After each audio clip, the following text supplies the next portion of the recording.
starts right now. Family secrets are spilling out. I need my daddy. A teenager with a strange demeanor. She's clutching a teddy bear. How can she be actually 18 years of age? And an even stranger story about her missing mother. I didn't know Bonnie was gonna go missing. Something happened to her. She didn't just disappear on her own free will. So you knew something was really wrong? Pretty much. Has she ever disappeared before? No. Whoever has my sister, please let her go. Maybe somebody saw her somewhere at a bus station, at a train station, in a cab, at the mall. Nathan, you've agreed to walk us through a few areas. We're running out of time. He said, at times I feel like I have the devil living inside me. Turns out Bonnie wasn't the only missing person in that household.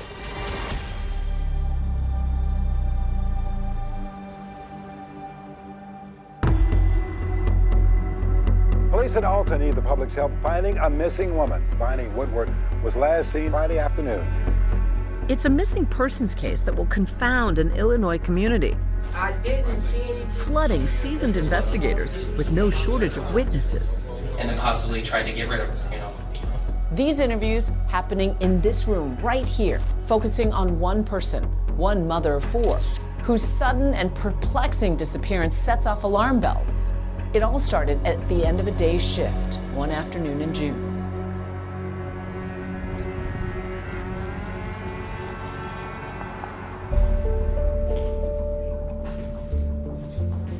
Bonnie Woodward got off around 3 p.m. that day. She was working at what was called Unismith Nursing Home here in Dalton.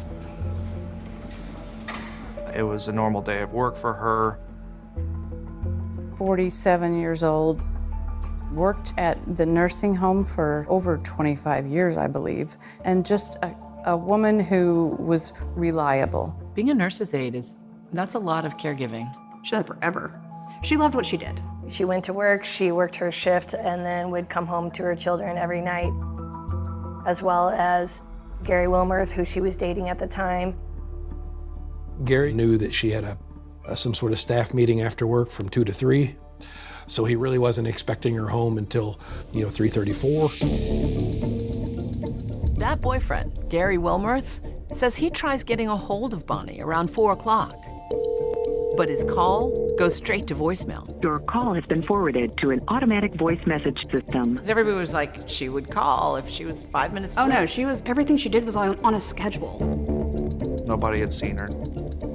This was very abnormal for Bonnie. She was always in communication with her family. After she didn't return home, her family members, they reached out, they tried to call her, they tried to text her, and no response. And by the next morning, when Bonnie doesn't show up for work, her co-workers are alarmed by something they see in the parking lot. Her red Chevy Avalanche was still parked at the nursing home, had not moved from the previous date. Windows had been down, even during the overnight hours. She loved that truck. She worked really hard to get that truck. She absolutely loved it. So she wouldn't have just left it. At that point, it was clear that there was something wrong. And Gary reported her disappearance to our department the morning of the 26th. When we work on the missing person and we're dealing with an adult, you have to keep in mind the possibility if they just want to take a break. They want to get away from family and friends, and that's natural. Also have to look into what's usual and what's their history. Detectives assigned to the case soon learn that 47-year-old Bonnie Woodward is a force of nature. Bonnie survived breast cancer. She was a fierce mother to 4 children. Bonnie has 2 grown children from her first marriage, Joseph, who's 28, and Jennifer, 26. Bonnie is also mom to 2 stepkids, Heather and Aaron. She adopted them after their father, Bonnie's 3rd husband, passed away. Heather was about 17 years old at this time, and Aaron was special needs, and she cared for him every day. Bonnie is also a devoted grandmother. She grew up as one of 9 siblings, so she has a large, extended family. What kind of aunt was she? She was the aunt that took a second to actually listen to you if something was going on. And she had a big personality. Oh, yeah, no, huge personality. Very loving. Her house is where a lot of the cousins all congregated. She had this little case in her living room, and she'd have little figurines and random stuff that had dolphins on it. None of it made sense to me, but she loved them. So she was the social hub. Kind of, yeah. She kind of liked having everybody around. So you knew something was really wrong? Pretty much. With the clock ticking, the Alton detectives start their missing person investigation where you'd expect, at the last place she was reportedly seen. This is where Bonnie worked? Yes, this Unismith nursing home. And she was a very consistent employee? Yes, didn't miss any work at all, and certainly wouldn't miss without calling in. And so where was her car parked? It was in the spots here. And the windows were rolled down? Yeah, windows were rolled down, so you would have to imagine that she expected to come back to the vehicle. Back here, presumably no surveillance was captured. No, at that time there was no surveillance back here that we could rely on. Without any surveillance footage, officers are hopeful that Bonnie's car may actually give them some clues as to what may or may not have happened. The vehicle, there's no significant damage to it or anything like that that would cause us any alarm. And upon looking at the inside, there was no evidence of a struggle. So we ended up having this vehicle towed to our police department, secured until we could process it and also dust it for prints. One of the early things was how Bonnie Woodward was really regular with cashing her paycheck. The day she disappeared was payday, and she would, every time she was paid on Fridays, she would take that check to the bank. That was ritual. Ritual. The check never got cashed. She never went to the bank. Nothing happened with any of her phone, social media, bank accounts, all went dead as of 4 p.m. that day. And so then we have to look at what other troubles that she may have in her life. We have to look at prior relationships. We have to look at Gary Wilmarth, her current boyfriend. And so what did you find when you dug into Gary's background? Gary's got a colorful past. He's a convicted felon, and they've had some domestic issues.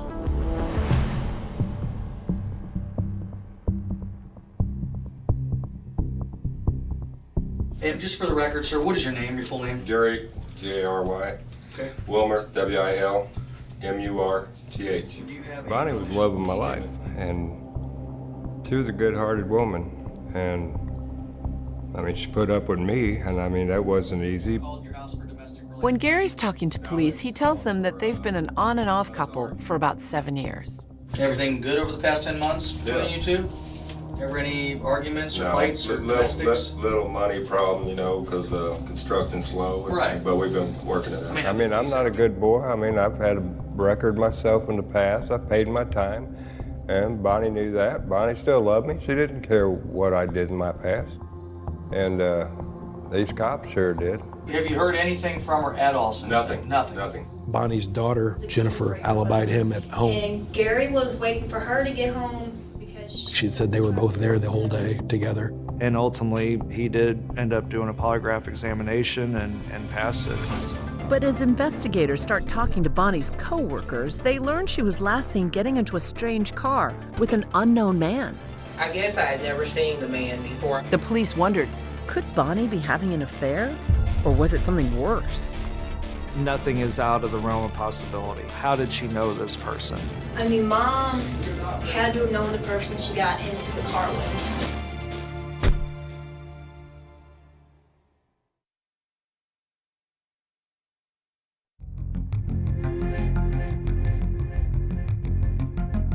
Going into its third day, a baffling mystery is unfolding in Alton, Illinois, a river town outside St. Louis. Nurse's aide and mom of 4, Bonnie Woodward, vanishes in broad daylight just before her 48th birthday. Alton, it's a nice little town. It's situated on the Mississippi River and the Illinois River. It has a vibrant downtown, a lot of history, and it's a great place to live and work.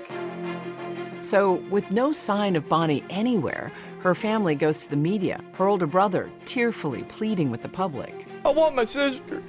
Somebody please call us and let us know what's going on. We don't know nothing. Nobody wanted this case solved more than her siblings. Whoever has my sister, please let her go. Bonnie's sister, Rebecca, and her niece, Rachel, don't hesitate to join in on the efforts, making the 700-mile drive to Alton from their home in Louisiana. Why were you concerned enough to get in the car and start driving? Well, because she wouldn't just not come home. I just remember having a stack of flyers and going around and putting them on every telephone pole that I could. The police naturally talked to the people that had last seen Bonnie. Can I get your last name? Bosley, B-A-U-S-I-L-Y.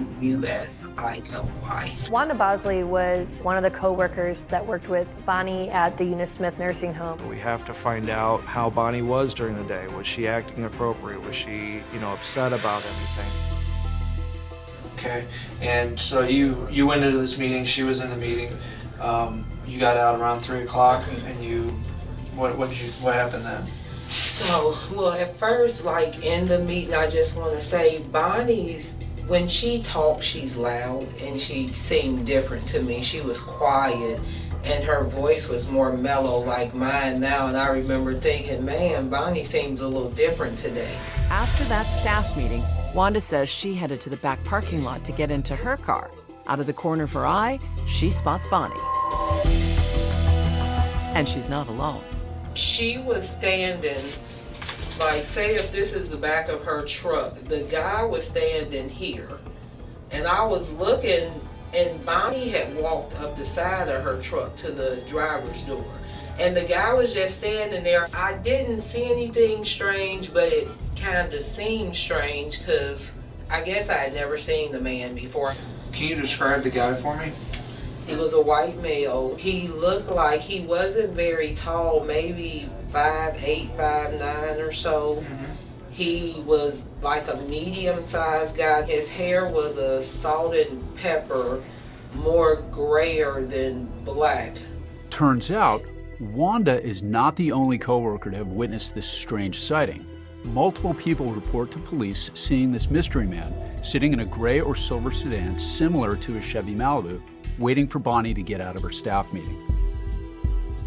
So the gray Chevy Malibu was directly to the right of her vehicle. Plenty of people saw him. Yeah, after the meeting, people would see her interacting with him outside both vehicles and ultimately got into the car with him. She did get into the car willingly, and it did not appear that she was forced or anything like that.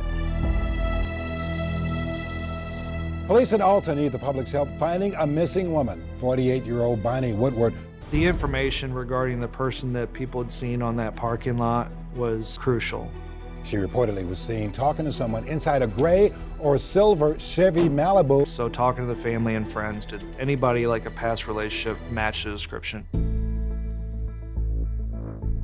And you don't know anybody off the top of your head who would have a silver Malibu? Her ex-boyfriend, Chester, Nick Adams. Chester's dad has a 2009 Impala. If you put an Impala and the Malibu side by side, there's just a little bit of difference. It'd be hard to tell the difference. That's true. Who does this guy sound like to you? Chester McAdams. That's the only guy I can figure out that fits the description. It's Chester. I mean, I don't like to pinpoint a guy out, but Chester fits every description. And like the silver Impala, his dad has a silver Impala. Do you know that for sure? Yeah, because he used to date my mom. Chester McAdams piques the detective's interest not only because he dated Bonnie for a year, but he also has an extensive criminal record. Bonnie started to see him, and then I showed back up in the picture and ran him off. Me and Bonnie's been together probably 7 or more years. We parted about a little over 2 years, and that's when she got with that Chester guy. And you and Chester ever have words? Oh, big time. Big time hate each other? Oh, I mean, fist fights? I run into him in the bar. He was mad because me and Bonnie got back together. So I kind of thought maybe he was upset and might have did something to her. And sir, for the record, I just need your last name. McAdam, capital M, small c, capital A-D-A-M-S. And your first, sir? Chester. With Chester, it was a very rocky relationship that Bonnie had with him. We'd break up, she'd kick me out, and I'd be gone for a week or so, and then I'd be moved back in. I've been down that road. Okay, so then, then it would be 2 or 3 months, and then I'd be kicked out again, and then back and forth. And then about 2 months before Gary got out, she kicked me out, and then Next thing I know, Gary's living there. The family largely was saying, hey, you guys need to look at Chester McAdams. When we found Chester McAdams, he's got a beard, he's got a ponytail. Chester clearly doesn't match the description of the man co-workers saw days earlier in the parking lot with Bonnie. But what about that tip from Bonnie's daughter, Jennifer, who said Chester's father drives a silver Chevy Impala? Detectives want to talk it over with father and son.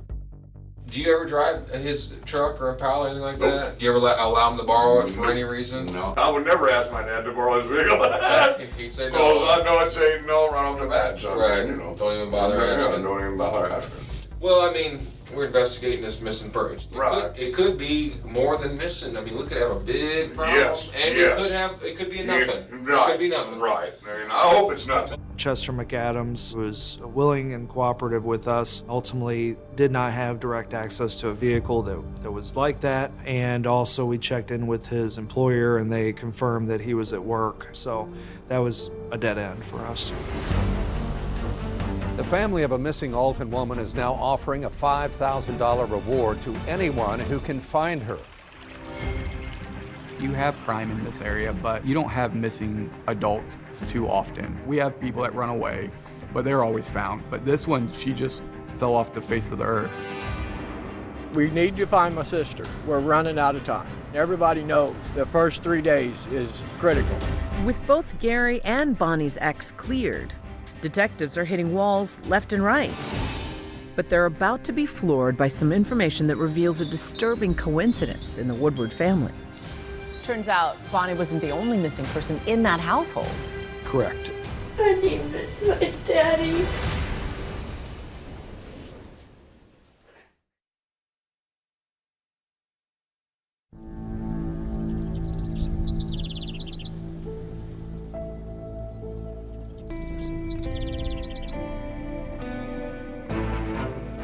Bonnie Woodward's disappearance is the talk of the small town in Illinois she called home. Bonnie Woodward has been missing. Friends and family were gathering to pray for her return. We need to find my sister. We're running out of time. Investigators are frustrated and increasingly concerned. We were doing missing person flyers, talking to local media. We were trying to push this out there as much as we can. Maybe somebody saw her somewhere at a bus station, at a train station, in a cab, at the mall. We're trying to get any kind of lead that'll take us where we need to go. But they're all kind of wild goose chases. Right. It's as if she's vanished into thin air. Right, and it wasn't without leads. Somebody would say they saw somebody similar in Pontoon Beach, Applebee's in Kansas City, but none of them appeared to have much merit. We had to expand our investigation and look into everything about her life that was going on at that time. You discover, wait, she's not the only missing person in that household. Right, right. It turns out that her stepdaughter, Heather Woodward, had been reported missing to the East Alton Police Department more than a week before. East Alton Police Department, which is a separate police department from ours. So we were not aware of that at the time that Bonnie went missing. There was nothing 100% that told us that the two were linked. So at that point, we're having to do a dual investigation. This is a huge coincidence in a small town that a mother and stepdaughter go missing in the same house. Huge, huge. Remember, Heather Woodward is Bonnie's 17-year-old stepdaughter. Bonnie adopted Heather and her brother Aaron after their dad passed away when Heather was just 8. After Bonnie adopted them, it was made very abundantly clear they're in the family. Like, those are her kids. The house is a busy one, with Bonnie's adult daughter Jennifer and her 2 little girls, plus Heather, Aaron, and boyfriend Gary, all living under one roof. And the family tells detectives there was friction between Heather and Bonnie. It was an unhappy teenager, and it was a stepmom giving her chores to do, and there was a little resistance. At some point they argue, and Heather wants to move out, and Bonnie initially doesn't resist the idea. Our investigation revealed that around June 10th, Heather went with her teacher, and that was Christine Scheffel, and Bonnie knew about this. That teacher pictured in the high school yearbook along with Heather. Heather moved in with her just 2 weeks before Bonnie vanished. And now that both Bonnie and Heather are missing, Investigators have lots of questions. I'm here with the Christine Scheffel. I wanted to get the history of how she became engaged with Heather's life. And then the number one question is, where is she now? She was last with you, where is she at? I had Heather now for one class as a freshman. For the entire year, she has been very vocal to myself and all the other teachers of the abuse that goes on at home.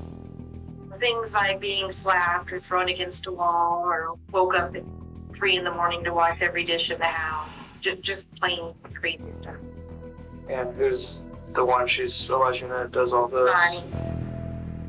We knew that East Alton Police Department was aware of these reports, and we could not get anything to substantiate these reports. Heather painted a picture of your aunt as being abusive. What do you make of those allegations of abuse? I can't see it. I can see her being loud with anybody, child or not, and like just being vocal, but not abusive. Like there was no way.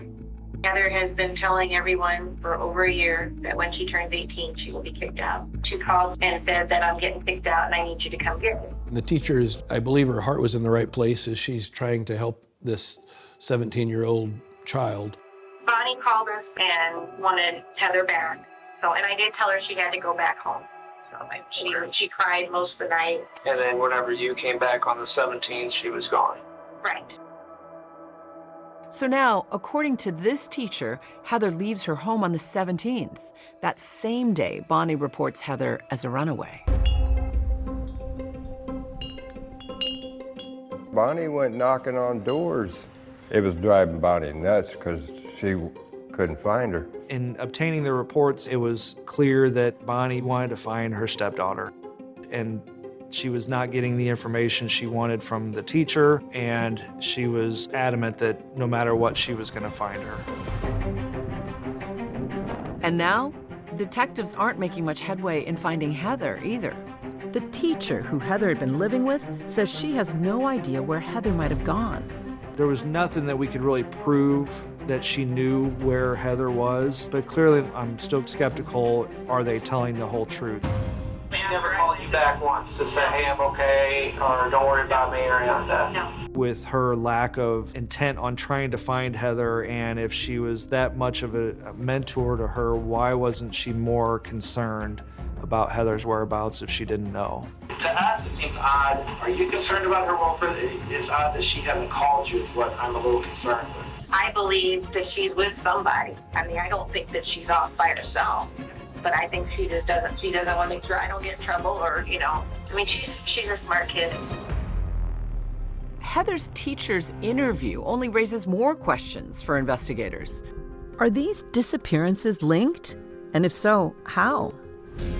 As investigators, you're fairly convinced that she might have had something to do with the disappearance, or at the very least, know something. We think the two events have to be linked some way. Two missing persons from the same house, one a juvenile and one adult, like you almost have to believe they're related. Like it's really naive to think they're not.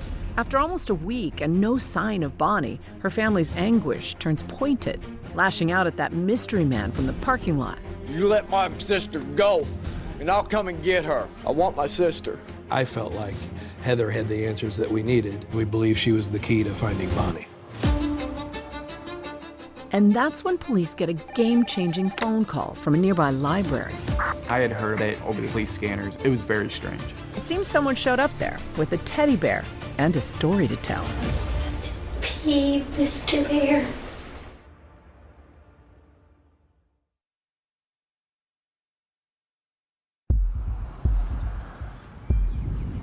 Summer is in full swing here in Alton, Illinois. Backyard barbecues, 4th of July fireworks. Bonnie Woodward used to host these kinds of events, but not this year. She's been missing for a week. And in a twist, her teenage stepdaughter is missing too. Until out of the blue, 8 days after Bonnie vanished, through these doors walks the missing teenager, Heather Woodward. The East Alton Police Department received the call from the library that there's a person saying that she's Heather Woodward. With all the speculation going around, I wanted to hear what she had to say. They got Heather and took her to the police station, And I thought, man, they're going to find out something now. And would you state your name, please? Heather Woodward. And your birthday, Heather? Today. Physical condition for Heather was not of anything that was of a concern. There was no injury to her. Clearly, she had been being taken care of. What do you know about the whole situation with Bonnie and everything? What I read in the paper. Okay. That's it. And I guess you read in the paper that you were also listed as a runaway also? And I was planning on coming home on my birthday.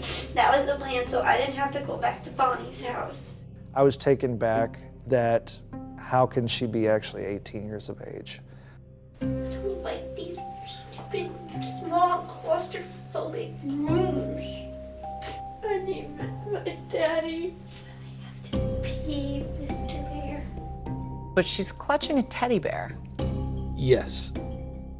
July 3rd is her 18th birthday, so she's a bona fide adult in the state of Illinois, but she talks more like a, well, I don't want to be insulting, but like a grade school student or a junior high student. I'm tired. I'm ready for my nap. I need my books. I need my books. I need my books, books. She showed up at a library. What did you think?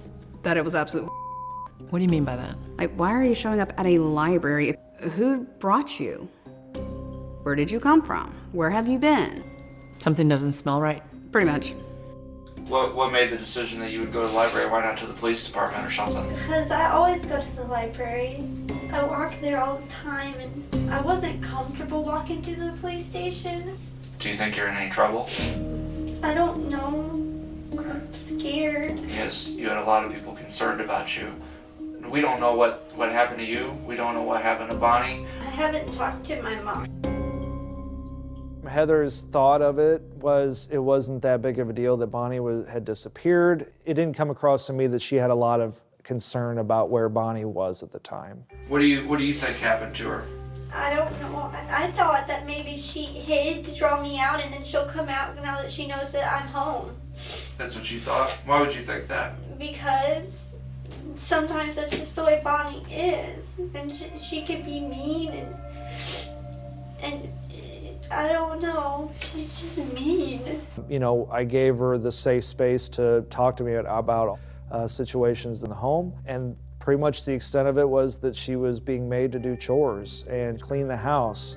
You know, typical things that I think a lot of teenagers and youths do and should be doing. Because I'm not going back there to be slave labor and a free babysitter. I just couldn't do it no more. From what she told multiple people, she was being physically and verbally and mentally abused. You know, it doesn't go beyond the realm of possibility that maybe she was embellishing more about that relationship between her and Bonnie to pull the heartstrings of people that, you know, were close to her, that could be of assistance to her. And one of those people, police begin to realize, may have been that teacher, Christine Scheffel, who took Heather in. Miss Scheffel's been there for me for 4 years. And she was afraid for me to go home because Bonnie can be mean and sometimes she hits. There was an investigation into Bonnie's parenting. Yeah, it's DCFS, Department of Children and Family Services, and they had been involved before. And what did they find? It was unfounded. There's no evidence of significant abuse. Do you think Heather was manipulating adults into thinking that her stepmother was evil? I don't know if she was intentionally manipulating adults, but that was definitely what happened. One thing's clear to investigators. Heather was in someone else's care in the 2 weeks after she left that teacher's house, during that critical time when Bonnie went missing. So now, of course, detectives are curious. Who was she with? And why is Heather protecting them? And then I went to stay at a friend's house. Okay, and who was that? Just a friend. I don't want to get him in trouble. So, just a friend. They helped me. And they knew the situation, so. Well, you know I have to ask who it is. She was very resistant to talk at all about where she had been or what she's been doing and who with. They're not gonna get in trouble, are they? Well, I don't know about that. They don't know nothing. They don't like Bonnie. I don't want to know where Bonnie's at. And as seasoned investigators, you thought she's hiding something? Yes, and we had to push hard enough to get that information. They told me they didn't know Bonnie was missing, and I don't want to get them in trouble. And then it'll be all my fault. I didn't mean to cause no trouble, and I didn't know Bonnie was going to go missing. So now, another layer to this mystery. She was painting a pretty ugly picture of her stepmother. And might that have motivated somebody to try to protect her? Sure. Are they just good Samaritans or something else? There's maybe more to this than just taking care of Heather. The trail will lead detectives down these winding roads into truly uncharted territory. We didn't see that coming from a mile away.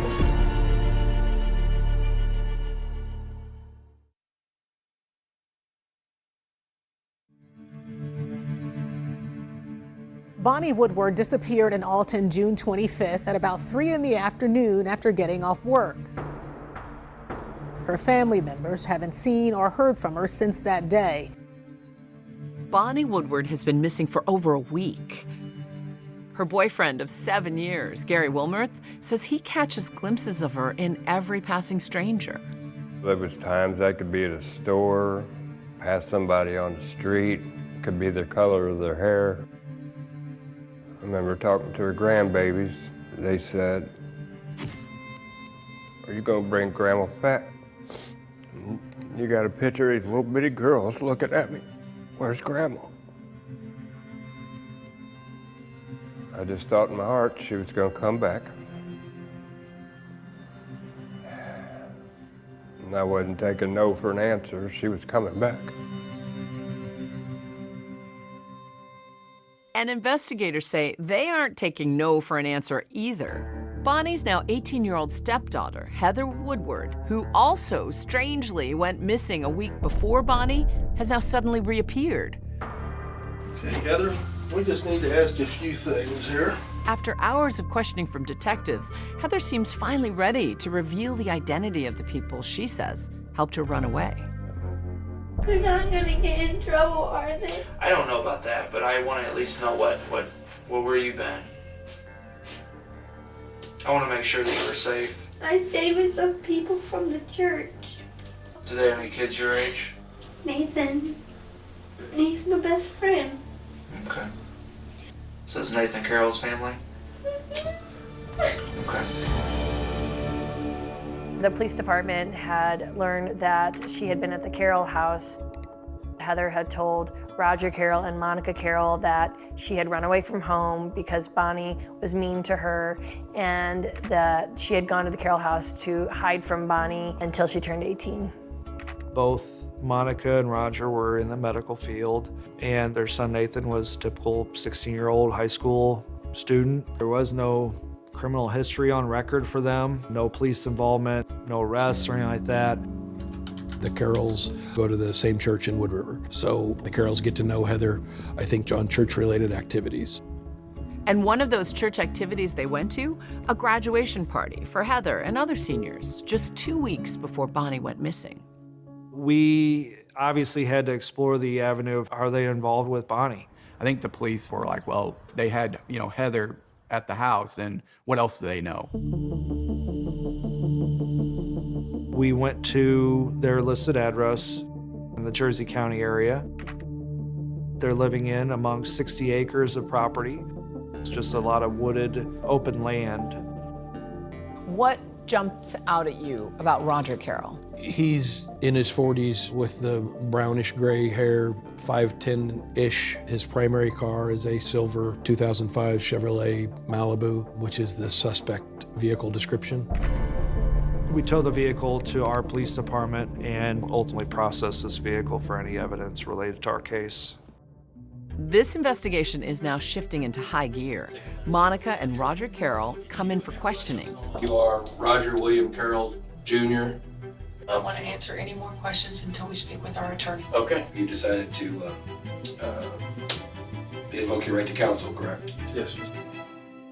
Heather Woodward, Bonnie's stepdaughter, is also called in again the very same day and pressed for more information about the day Bonnie went missing. What do you know about Bonnie leaving and what happened whenever she left or was? The red in the paper, I mean, I know that she got in a car with some guy and they drove off, that's all I know. Did they talk about the car? Yeah, it was a silver and gray car, Malibu. That's it, that's all I know. Does that I know. sound like any car that you're familiar with? No. Besides Roger's car. But Roger wouldn't hurt a fly. Investigators then confront Heather with a new piece of information.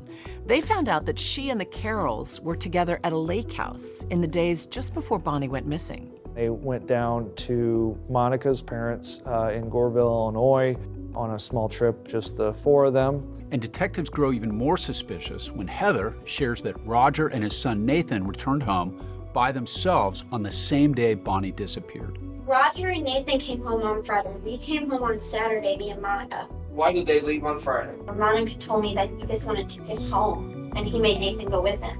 He brought Nathan with him, got up and left at 7 o'clock in the morning on June 25th, Friday morning, the day Bonnie disappeared. Now, the question I have here is the guy that meets with Bonnie up at the nursing home, he's in a gray Malibu, silver gray Malibu. How do I know that Roger's not the one that met with Bonnie up there that Friday? I don't know. Roger... Bonnie's never met Roger, so I don't know why she'd get in the car with him. What if he told her, hey, I know where Heather is. Why don't you come with me and you pick her up? I don't... Do you think Bonnie would have gotten in the car with him then? No, she doesn't care about me.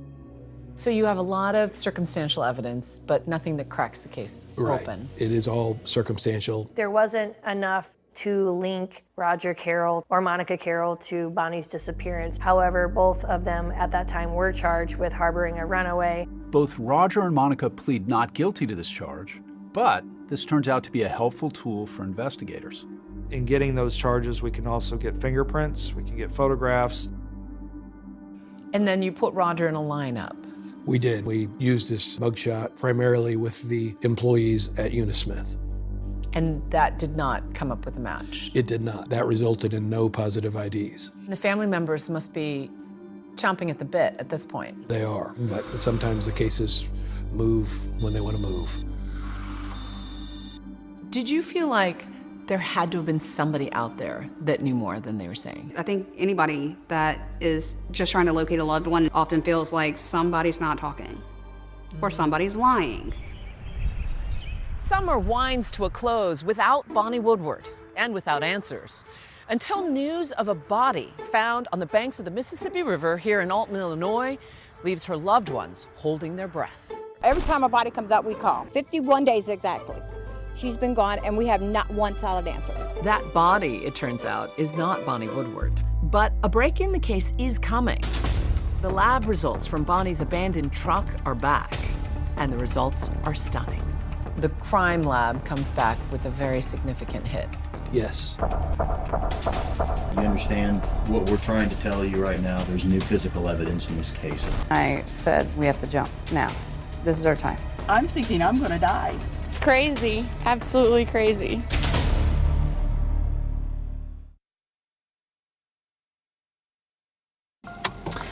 Okay, we are recording. I said, stop it! Just stop doing this! Let me go! Just let me go! I'll do anything you want me to do. Just let me go! Tonight, a third woman in danger who broke the bizarre mystery. Bonnie Woodward disappeared in Alton of a June missing 25th. mother. I didn't mean to cause no trouble, and I didn't know Bonnie was gonna go missing. Who's been hiding daughter Heather? And could Bonnie have ended up in the same place? Family members must be chomping at the bit at this point. It was a needle in a haystack. We had 60 acres of property. We didn't know where to look, what to look for. Nathan, you've agreed to walk us through a few areas that are of interest in our investigation. We got a hit on the prints. And on a scale of 1 to 10 of your suspicion level, where did it go? Yeah, it spiked. Any idea what they were? Little pieces of white things, but I don't know exactly what it was. The family's falling apart, and we have to jump now. This is our time. She now is starting to put everything together, and is fearing for her own life at the same time. He said, I have killed for you. I have killed for you. That sounds like bingo.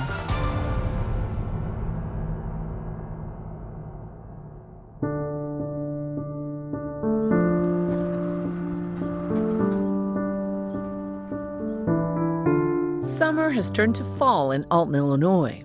48-year-old mom and nurse's aide Bonnie Woodward hasn't been seen in over 3 months. That's an eternity in a missing persons case. We didn't know technically if she was alive or dead in the months that followed. None of her family members heard from her. But the Illinois State Police Crime Lab has been busy processing evidence, including fingerprints found on Bonnie's truck. In September, prints come in. Right. I got a phone call from my evidence technician who told me we got a hit on the prints. It's Roger Carroll's. So Roger Carroll's fingerprints are on this driver's door. And on a scale of 1 to 10 of your suspicion level, where did it go? Yeah, it spiked. Roger Carroll is brought in again for questioning, while police, now with probable cause, conduct a massive search at the Carroll sprawling rural residence. It was a needle in a haystack. We had 60 acres of property. We didn't know where to look, what to look for. Neighbors are stunned by the police operation. It's crazy, absolutely crazy. Couldn't believe it, the amount of police that were coming by. And we had more than 60 police officers. Multiple agencies. We had a lot of people. We had cadaver dogs. And an airborne search. And an airborne search, yes. Oh, there was probably close to 30 firearms at this residence. Multiple crates of ammunition were also seen. Oh, I thought they was gonna find a body or something. The cadaver dogs did alert on certain areas of the property, but subsequent digs of those areas revealed no results. Meanwhile, this time in the police interrogation room for a second interview, Roger is more chatty. My mom, she's like, oh my God, did you do this? I'm like, Mom, no, I didn't do it. Roger tells investigators that he invited Bonnie's daughter Heather to stay with him and his family, only after becoming concerned about her account of a troubled home life. So then Heather calls you guys? Yes. I could hear her crying. She was just frantic, you know. Right. Oh my God.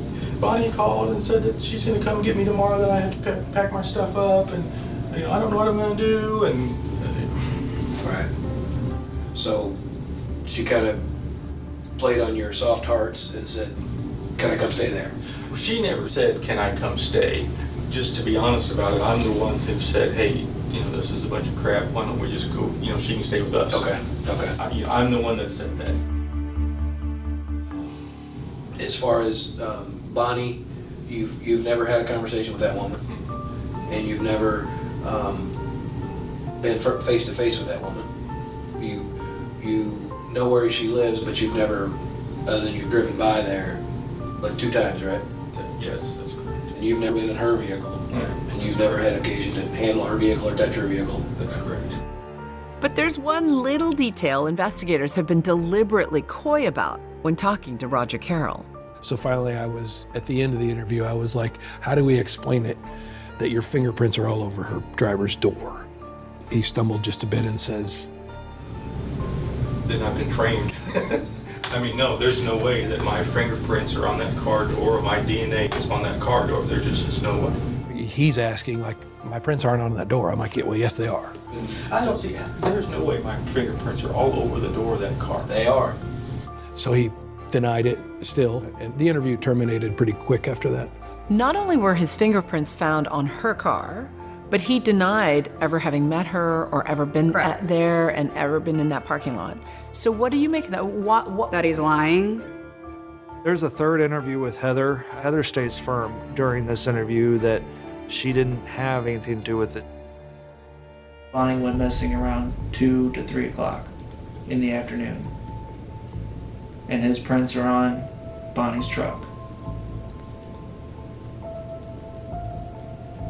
What do you think? I don't know. Because I would never want nothing to happen to Bonnie. I mean, like sometimes you know, she's mean, but I wouldn't do that to her. I didn't tell him to touch Bonnie. She was the only thing I knew. I wouldn't hurt her.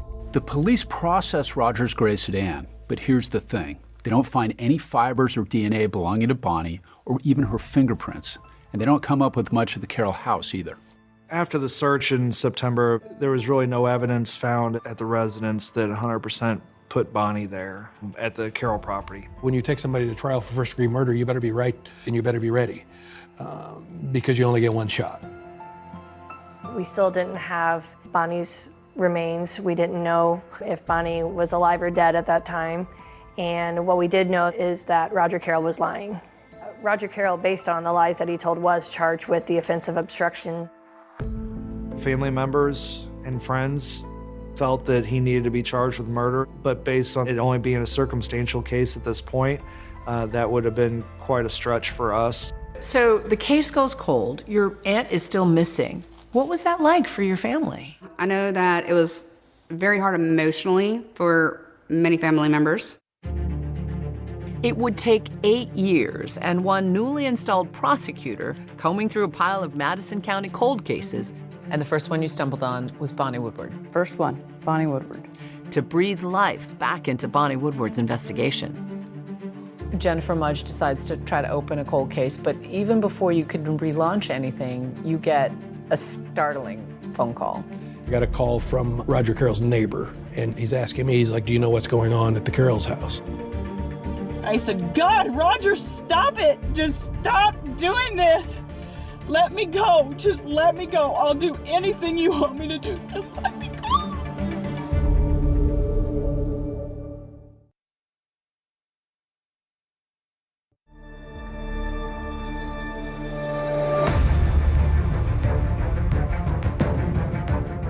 I'm fighting. I'm fighting with everything that's within me. What are you thinking at the time? What am I thinking? I'm thinking I'm going to die. Roger Carroll had been charged with obstruction of justice in the disappearance of Bonnie Woodward. But now, 8 years later, he's being accused of something else altogether by, of all people, his wife of over 30 years, Monica. In March of 2018, we received information from the Jersey County Sheriff's Department that there was a domestic situation in which Roger had caused injury to Monica. I didn't know his connection, right? I didn't know this was the Bonnie Woodward suspect. So I went the next day, met her several hours from here where she was kind of hiding out and interviewed. Okay, we are recording. He told me I was fat, disgusting, so fat and disgusting that nobody would want to have anything to do with me. The first thing you notice on the dash cam is A, the injuries to her face, and B, beyond the injuries, just the fear. She said for the most part it was a good marriage until there was some infidelity like a few years prior, and she had recently figured out more infidelity and then had filed for divorce. He was really withdrawn after served him with the divorce papers. I thought he would be happy because just a couple weeks before he said, I want a divorce. They had separate bedrooms, but while she slept in her bedroom, she not only locked the door, but she put a dresser up against the door because she was scared. Monica tells Detective Nick Manns about the alleged attack, in which, as she's getting ready for work, she says Roger corners her in the laundry room. Roger is looking out the garage door, like making sure Nathan has left. And he turned and he acted like he was going to have normal conversation. And he reached over to the back of my head, grabbed my hair, and jerked me, and then dragging me around by my hair with his right hand, he was hitting me in the head with the taser gun. And how do you know it was a taser gun? What was it doing? Because it shocked me. So he drags it up your neck? He drags it up my neck. He looked shocked. And I was screaming, Roger, don't do this. Roger, don't do this. I started screaming, Nathan, Nathan! Screaming for Nathan as hard as I could. Screaming for help. Nathan, unfortunately, had blood smear. All these red marks are from your fight with him. These are from him. During this time, Monica does what so many victims unfortunately have to do, but it's a survival thing, is how am I going to get out of the situation? And she starts to de-escalate it slowly, verbally de-escalate the situation. I was just thinking, don't get him agitated, talk him down.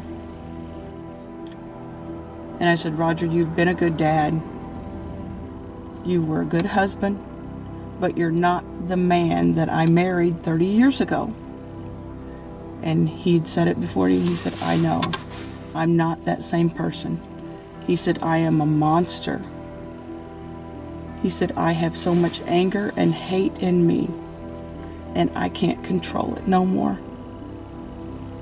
He said, at times I feel like I have the devil living inside me.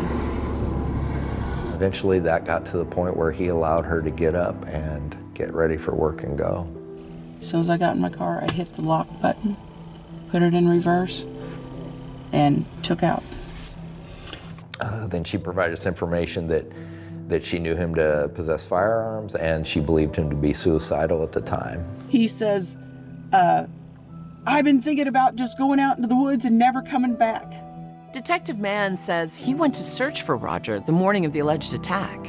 We believe he's a danger, obviously, to her and to our community, but also to himself.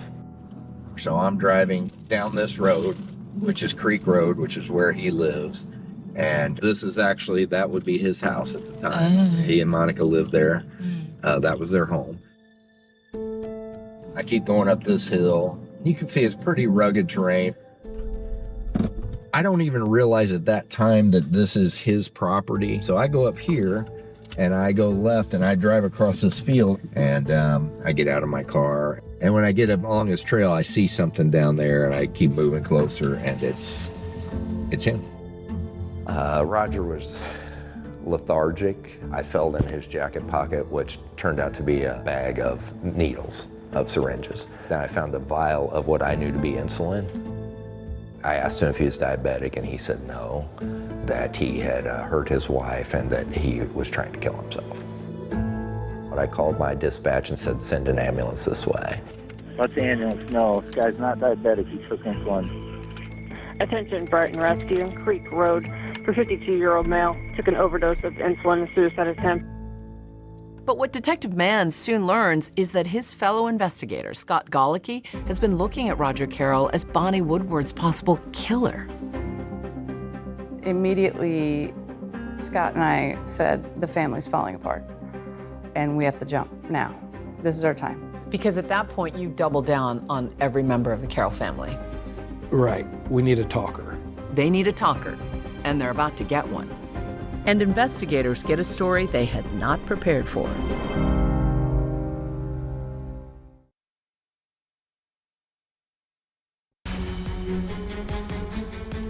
Newly installed prosecutor Jennifer Mudge is working hard with police to try to solve Bonnie Woodward's cold case.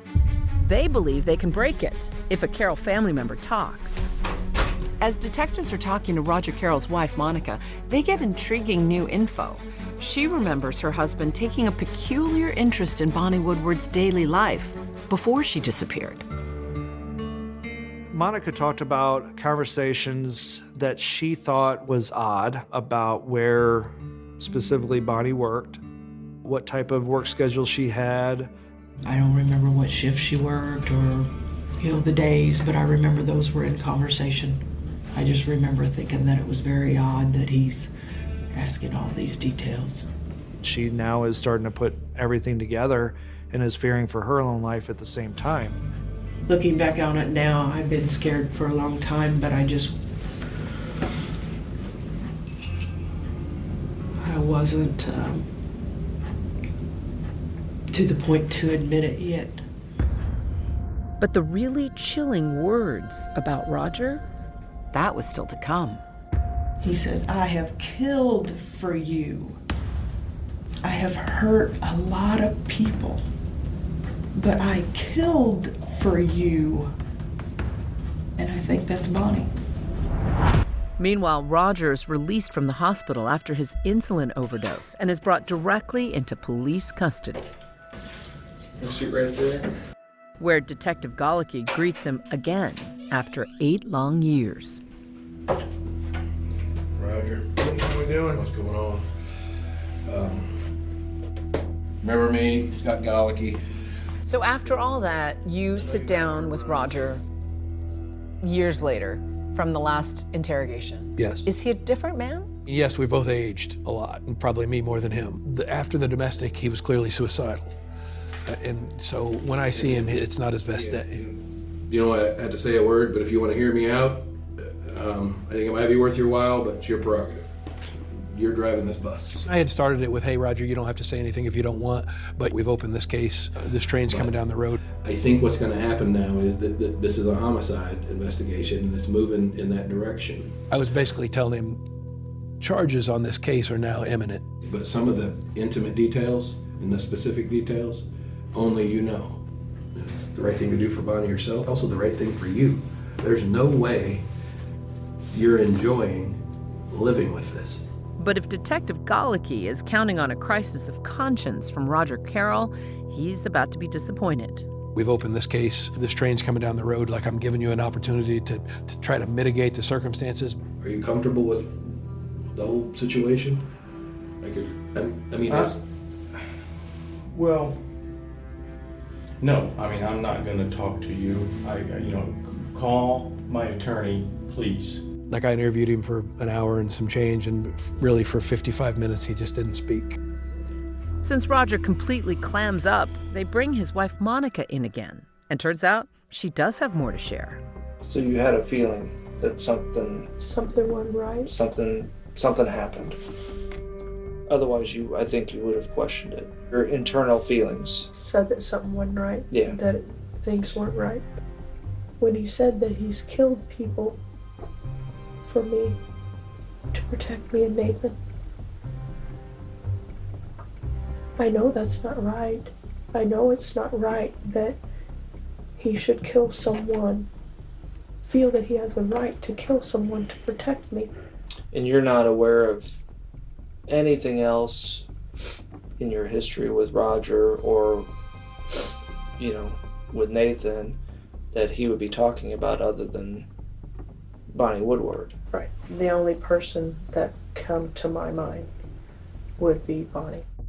Monica says Roger issues her a stark warning about Bonnie's family. He made it sound like it'd be my fault if something happened to our family, if I ever talked. So I didn't want to be the one to be the cause of our family being torn apart. I didn't want to hear it. As I recall, I told him I didn't want to hear it.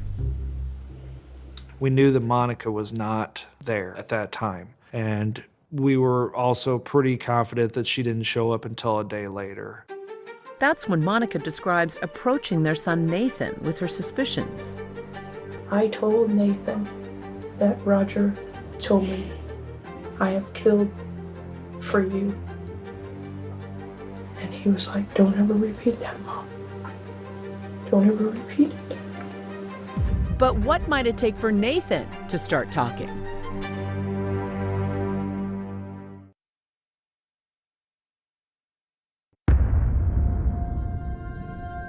Investigators are drilling down on the Carroll family, and the story of what they think might have happened to Bonnie Woodward is beginning to take shape. Monica, she's not present. She's not a co-defendant on the incident. I honestly do believe that he did away with Bonnie Woodward. I don't know how. But I don't know how. We doubled down on the theory that Nathan was likely with Roger at the time that Bonnie disappeared. Nathan was 16 years old at the time that this crime was committed. Nathan is now 24. You're talking about a kid versus an adult. So I think maybe you focus on him. We made several attempts to talk to Nathan, and he refused to talk to law enforcement. We served him with a subpoena to come testify in front of the grand jury. I made a decision to grant him immunity at the time if he would tell us the full truth. And then fate sort of took over from there. What did he say that tipped his hand to you that he was about to spill the whole truth? He held up the immunity paper and said, "This is good no matter what I tell you." And I said, yes. He put his hands on the rail, and boy, that testimony was gripping. He broke down and he started crying, and he said he was going to tell us everything. That's kind of a thing maybe you see on TV with people breaking down in the courtroom and spilling the beans in the courtroom, but it really never happens. But it did. Sitting in the room was 12 grand jurors, myself and Jennifer, and Nathan's attorney. It was absolute silence. You could hear the clock tick.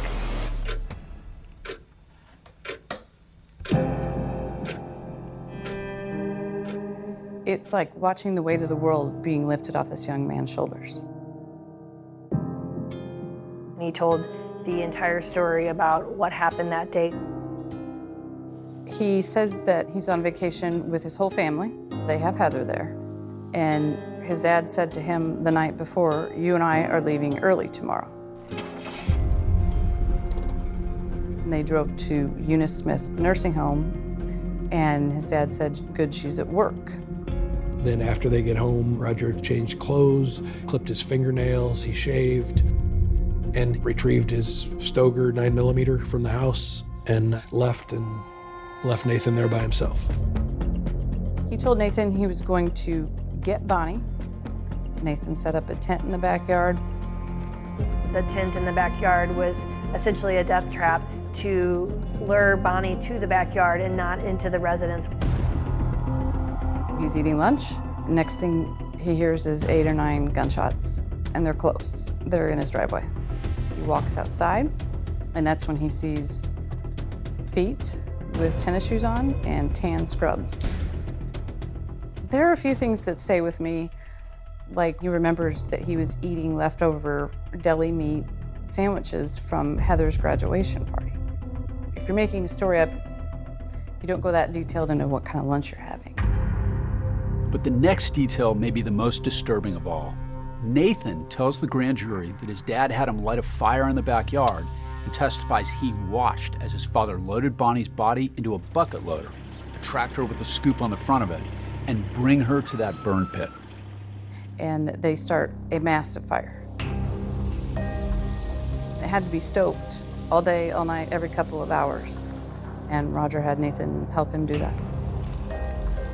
When you heard the scope of what he confessed to, what went through your mind? I don't think we thought fire or burned on a brush pile. Talk about being haunted. Right, like not only is Roger creating a horrible thing to him, for him to live with, it seems like he created a horrible thing for his son to live with. After his grand jury testimony, Nathan brings investigators back to the house. What you're about to see is the actual video police captured as Nathan brings them back to where he says the crime took place, a spot first identified 8 years earlier by cadaver dogs. During our search in September of 2010, we had 60 acres that we had to worry about. Now we have a few hundred feet. Nathan, you've agreed to just walk us through a few areas that are of interest in our investigation involving your father and the investigation of missing person Bonnie Woodward. Nathan points out the back corner of the residence where he found Bonnie's body and saw her, where the shot had come from. This is where she laid. I never saw the full body. I was standing over there, and I saw feet. It was in that site that we did find a 9mm cartridge, which was significant because Nathan had identified that Roger had used a 9mm handgun ultimately that day in shooting Bonnie. The second site that Nathan took law enforcement to was what we refer to as the burn pit. Followed by the creek, where Nathan says he saw his dad dump Bonnie's ashes. So we had a site number 3 for where this was dumped into the creek bed. Was that tractor with the bucket end on it? Correct. Little pieces of white things, but I don't know exactly what it was. You don't know any idea what they were? My best guess would be bone, but I don't know. Law enforcement were able to find 27 pieces of what they believed to be bone fragment that were collected and sent off to the lab to see if any DNA or any connection could be made to Bonnie. All right, gentlemen. Thank you. Based on the version of events that Nathan gave, we felt comfortable charging Roger Carroll with first-degree murder of Bonnie Woodward. A man linked in 2010 to the disappearance of Bonnie Woodward today has been charged with her murder. I thought, wow, I mean, they're actually charging somebody for murder. But not so fast. Some critical evidence will be unveiled in court, which could upend the case. The DNA on those bone fragments, it's not what police expected.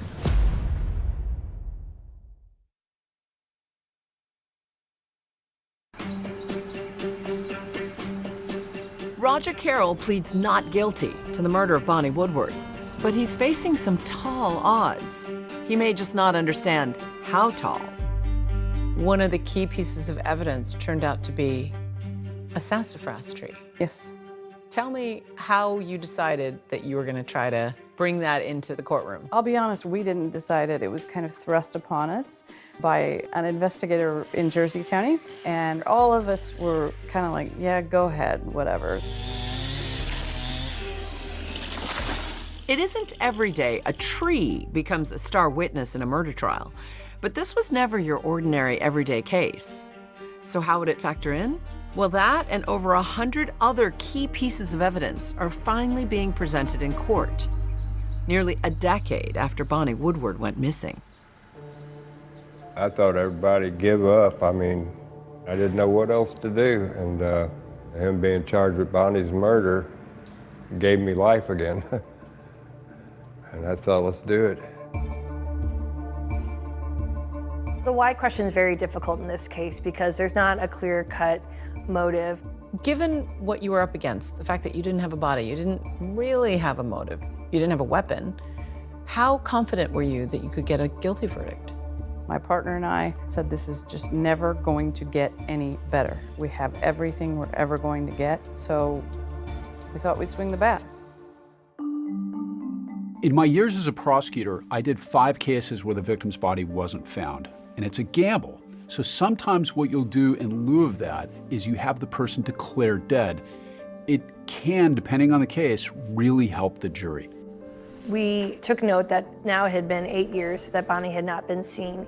So one of the first steps we had to take was to have Bonnie officially declared deceased. And we're able to obtain a death certificate based on the circumstantial evidence that she had not been seen. My name is Jennifer Schock, and I was juror number 2. What had you heard about the case? I hadn't. I truly came in there not knowing anything prior. And when you realized how big a case you were deliberating on, what was your reaction? A little nervous to have that much pressure put on me to basically decide somebody's future. In opening statements, the prosecution detailed what they say happened during Bonnie's kidnapping, including the fact that Roger Carroll's fingerprints were found on her car. They also brought in Roger Carroll's suicide attempt. The jury must decide if Roger is guilty of first-degree murder. The earlier charges against him and Monica for harboring a runaway, Heather, would be dismissed.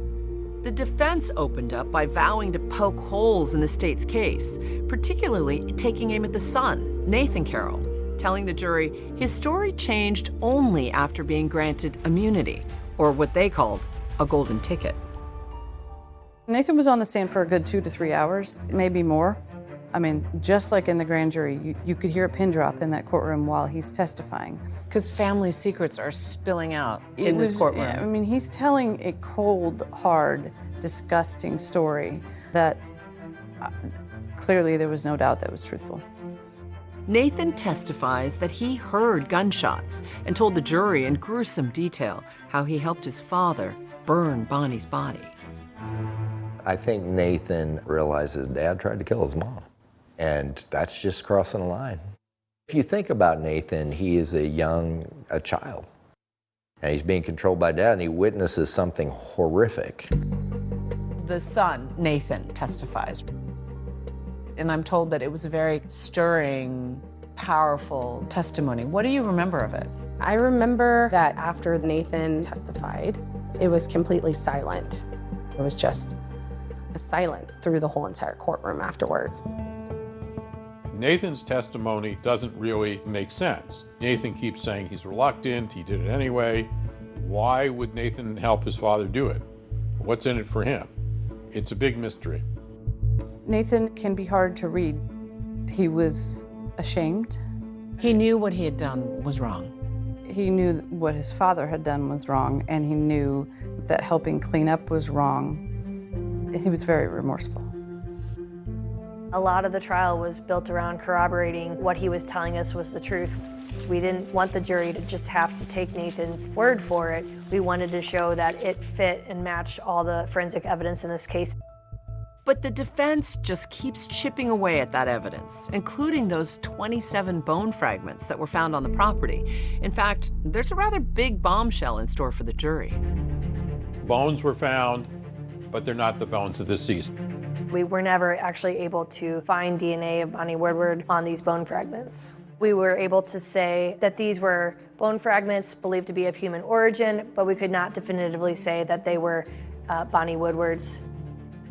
In fact, it's not clear if they're human bones or animal bones, or whether they're bones that were from an Indian burial many years ago. Prosecutors argued that the bones were degraded by the fire, which Nathan described, that burned Bonnie's body. And to prove that there actually was a fire on the property, the prosecution used an unexpected method and witness. Nathan identified the burn spot on this ridge behind the house. And where the burn spot was, there's a sassafras tree. The sassafras tree has a scarred spot on the bark several feet up the tree.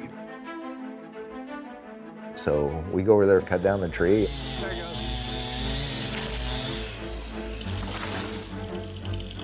Cut slices out of the tree.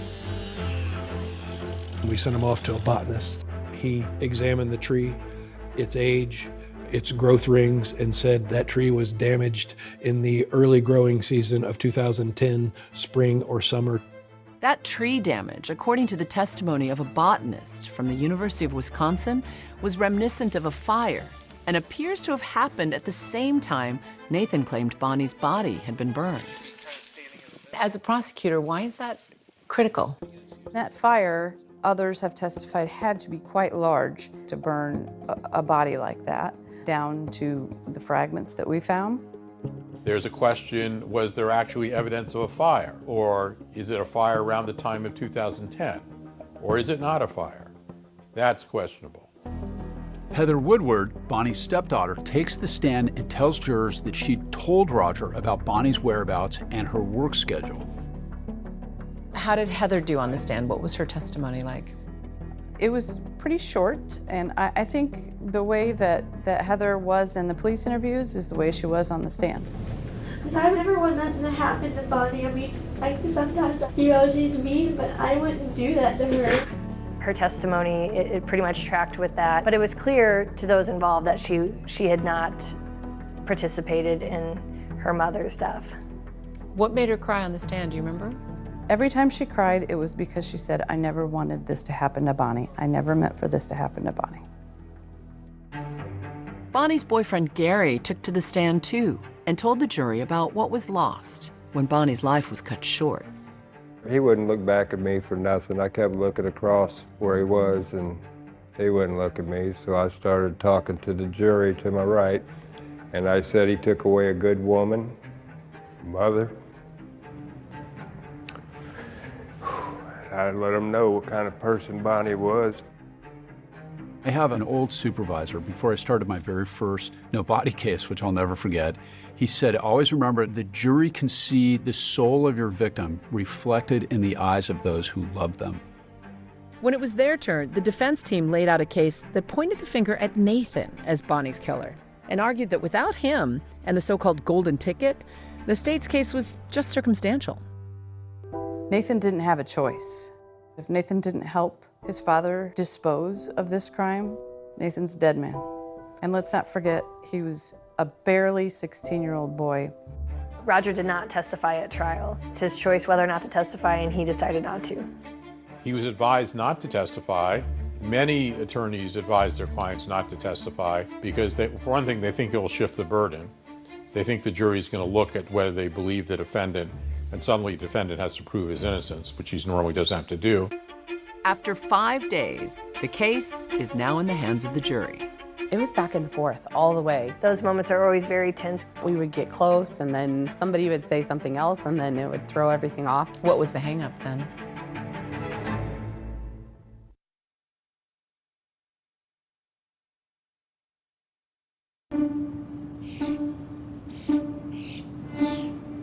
The cases have been presented, and now the verdict is in the hands of the jury. It was back and forth all the way, truly, till the end. We were back and forth. And we thought we would get close, and then somebody would say something else, and then it would throw everything off. What was the hang-up then? We all agreed that he definitely had a hand in this. The hang-up was basically, did he do it, or was he covering for someone else that did it? When you finally reached a decision, what was the feeling in the room? Relief. We truly did our due diligence on deliberating correctly. We were notified that the jury had a verdict, so we all went back to the courtroom, and those moments are always very tense. Roger Carroll was found guilty of first-degree murder. And so when the verdict was read, how did the courtroom respond? Crying from both sides, happy on Bonnie's side, sad on Roger's side, and again, Roger never made any emotion. He just sat there. He didn't even react? Mm-mm. What went through your mind when you heard the verdict? Bonnie, that finally she could be at rest. I don't believe in the word closure. It doesn't exist in my mind, but that Bonnie can now rest peacefully. By the time of sentencing, the charges against Roger for domestic violence and obstruction were dropped. At the sentencing hearing, Roger was given the opportunity to make a statement to the court, and he chose to use that time to be defiant. He said, I don't have anything to be sorry for. I won't apologize because I've done nothing wrong. And that says a lot about his mindset. Sure does. When I heard the jury found him guilty, that was a blessing to my ears to hear. Wish he could have got more time than he did. He was charged with first-degree murder while using a firearm. He received 40 years in the Department of Corrections for the murder, plus 25 years for the gun enhancement. At least they did lock him up, and I give him that. The police finally making him pay for what he did.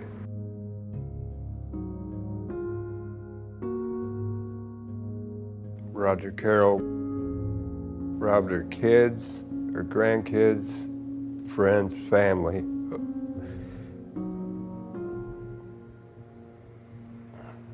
But we won't never forget her, and we won't forget him. People describe her as somebody who had a really loving heart. I know, she definitely did. Like, even, especially with family, like, didn't matter what you did. She would figure out a way to just make it better. You really loved her. Oh, yeah. Like, she was great. Sometimes I'll look up at the sky and tell her I don't know if I'll be there, but I hope someday I will and see you again.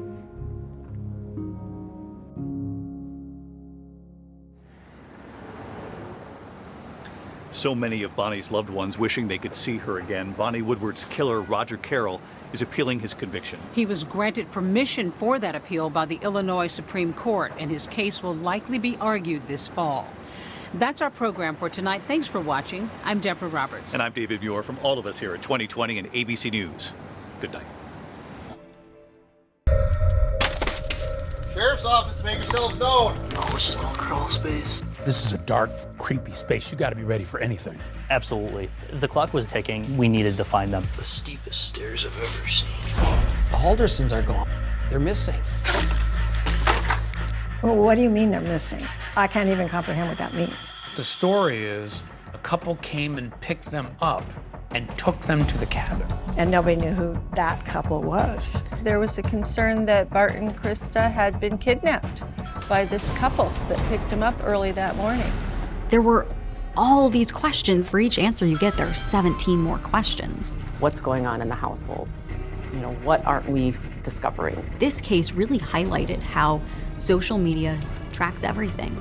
And that became so crucial. I was like, hey, where you at? Where you at? Like, you're not responding to me on Snapchat. You've got to get to that cabin. You've got to get to that cabin right now to figure out what happened. Her mind goes to, did the worst happen? So what happens next? He kind of had the craziest phone call that I had in my law enforcement career. He couldn't say much, but I should probably watch the news the next day. Holy. I don't really have words for it, to be honest.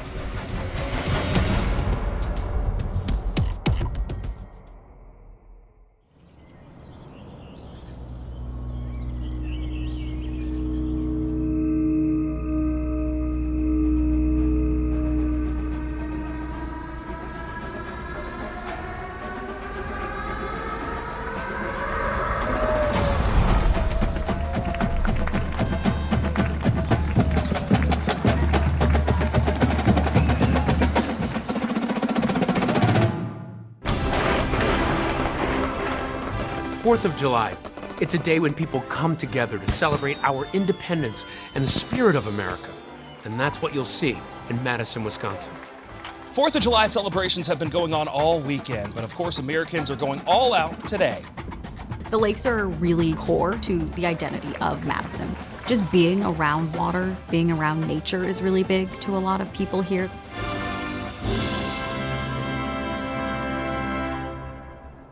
Madison is Wisconsin's gorgeous capital city. Built on a strip of land connecting Lakes Monona and Mendota, generations of families have come here to lay roots.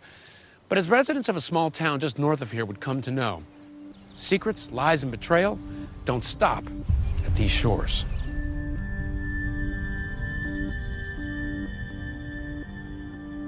Bart and Krista Halderson lived in a community called Windsor, just north of Madison. Everyone who knew the Haldersons loved them. We used to have a horseshoe league. Bart and Krista were on a horseshoe team. We competed against them 2-3 times a year. And just being neighbors, they were just people that ran into all the time. Absolutely salt of the earth people were Bart and Krista. Their house always looked good. It was well manicured, it was well mowed, it was always taken care of. There were competitions in the neighborhood about who had the best lawn and who cared the most about their yards, and Bart cared about his yard.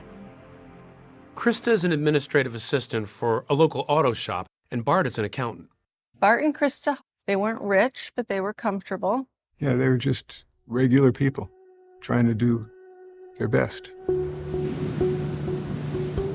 She was the youngest cousin, bright red hair.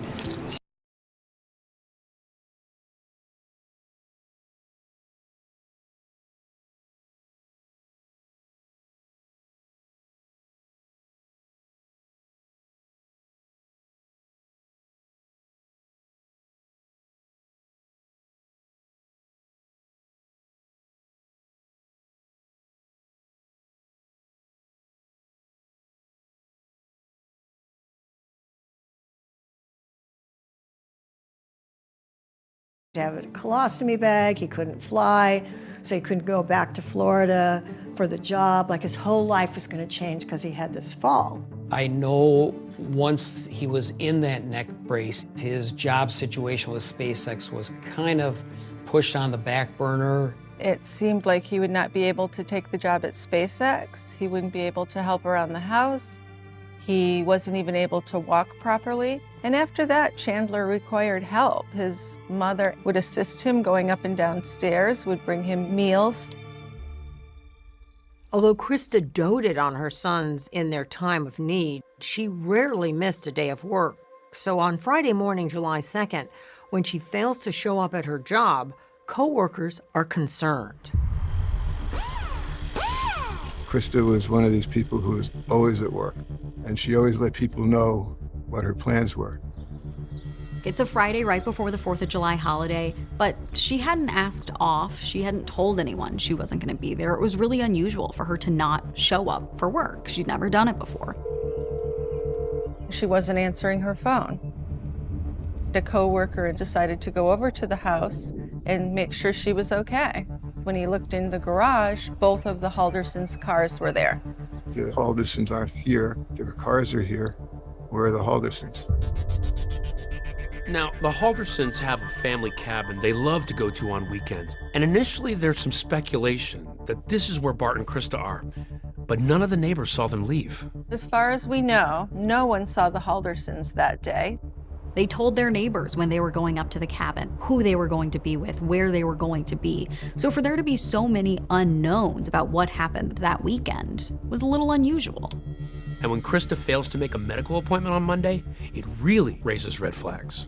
She was recovering from some skin cancer, and so this was an important appointment for her. Is it like her to just miss that appointment or not tell anybody she wasn't going to make it? No, Chris is not the person that would just not show up. Everyone who knows her says she wouldn't have missed that appointment. She was planning to be there, and then she wasn't. And that's when people really start to get concerned, because no one knows where Bart and Krista are. All of a sudden, my wife comes in the bedroom and she says, the Haldersons are gone. They're missing. My mind went to the bad spot, like, that is not right. It was just kind of disturbing for somebody that I know that well to suddenly be gone. What's going through your mind? Something's really wrong. I don't know what and why and how, but something's really wrong.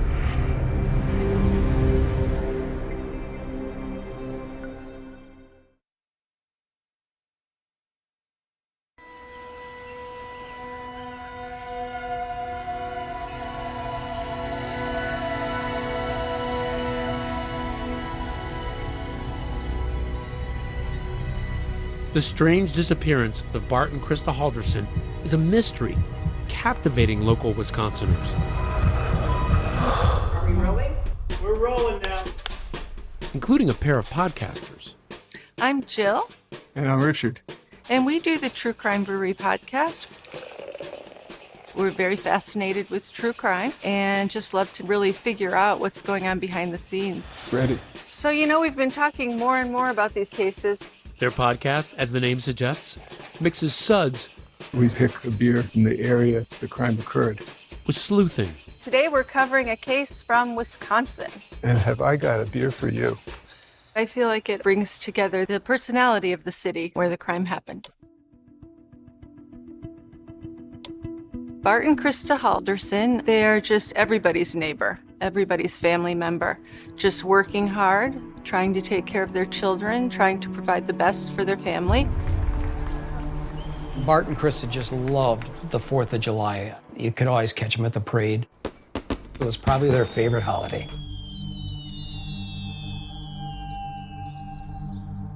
But that weekend, in July 2021, strangely, the couple are nowhere to be found.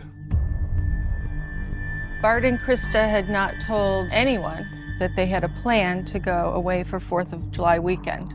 There's no explanation forthcoming as to why they're not there. So the only time people heard from Bart and Krista over the 4th of July weekend was when Krista texted Chandler on July 4th. The text to her son Chandler says they arrived at the family cabin 3 hours north. It read, "Made it safely. Love you lots." Their friends learned that she had reached out to him, which made sense. She was a mom who talked to her kids all the time. This is where we hung out and collected rocks and played games. So this is early on. It's my dad, and that's the cabin in the background. And that's Krista right This there. is Krista. I can always tell Krista by that shock of red hair. Fiery red hair. Yeah. And she was the youngest.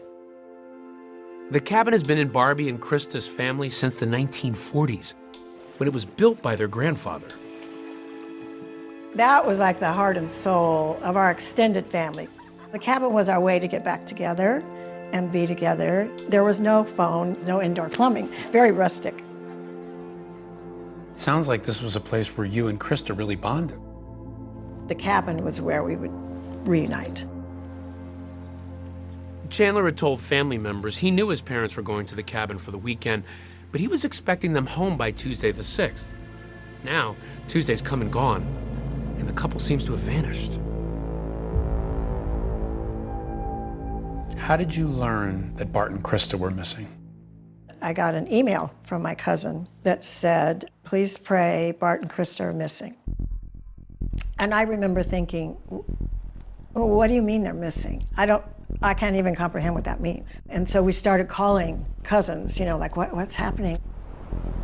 On July 7th, 6 days after Bart and Krista were last seen, Chandler heads to the Dane County Sheriff's Office to report his parents missing.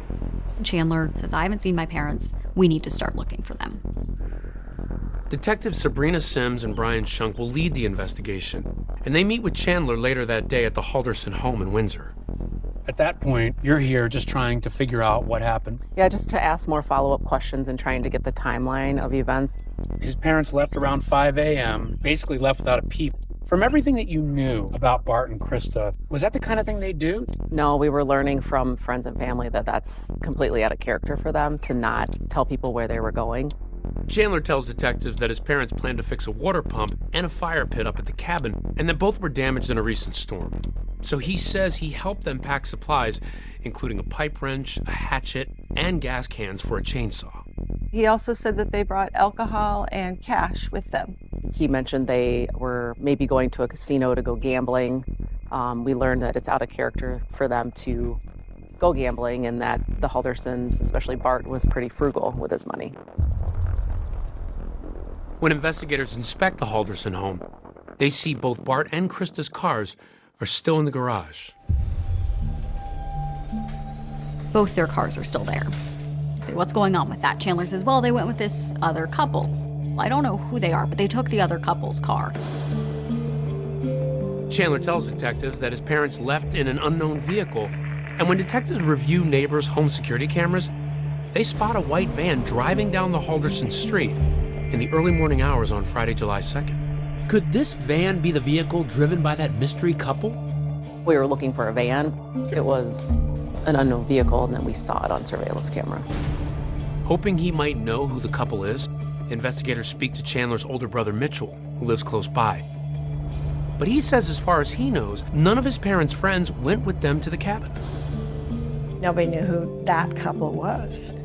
No phone numbers, no names, nothing. I mean, for them to drive up to the cabin with somebody that nobody even knew who they were, that was very odd. Where's the other couple? That was the other thing. Where's the other couple? Because no one's heard from them, whoever they are. They're gone. Their cars are here. What are you thinking? I think at that point we decided we need to send a team up to the cabin. You've got to get to that cabin right now to figure out what happened. Yeah. I have to imagine your mind starts going to terrible places. Yeah, your mind starts thinking all kinds of things. And when investigators finally reach the cabin in the woods, Sheriff's office, make yourselves known. what or who will be lurking in the shadows? Horizontal crawl space. Holy.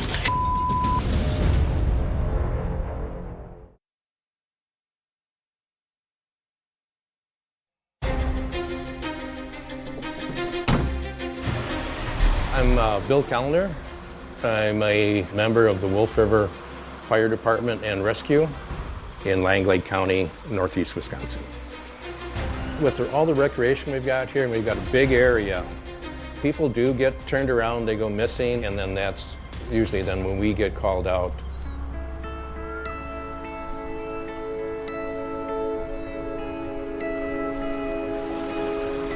The Wolf River area is really a nice area, fairly lightly populated, but we've got a lot of great recreation.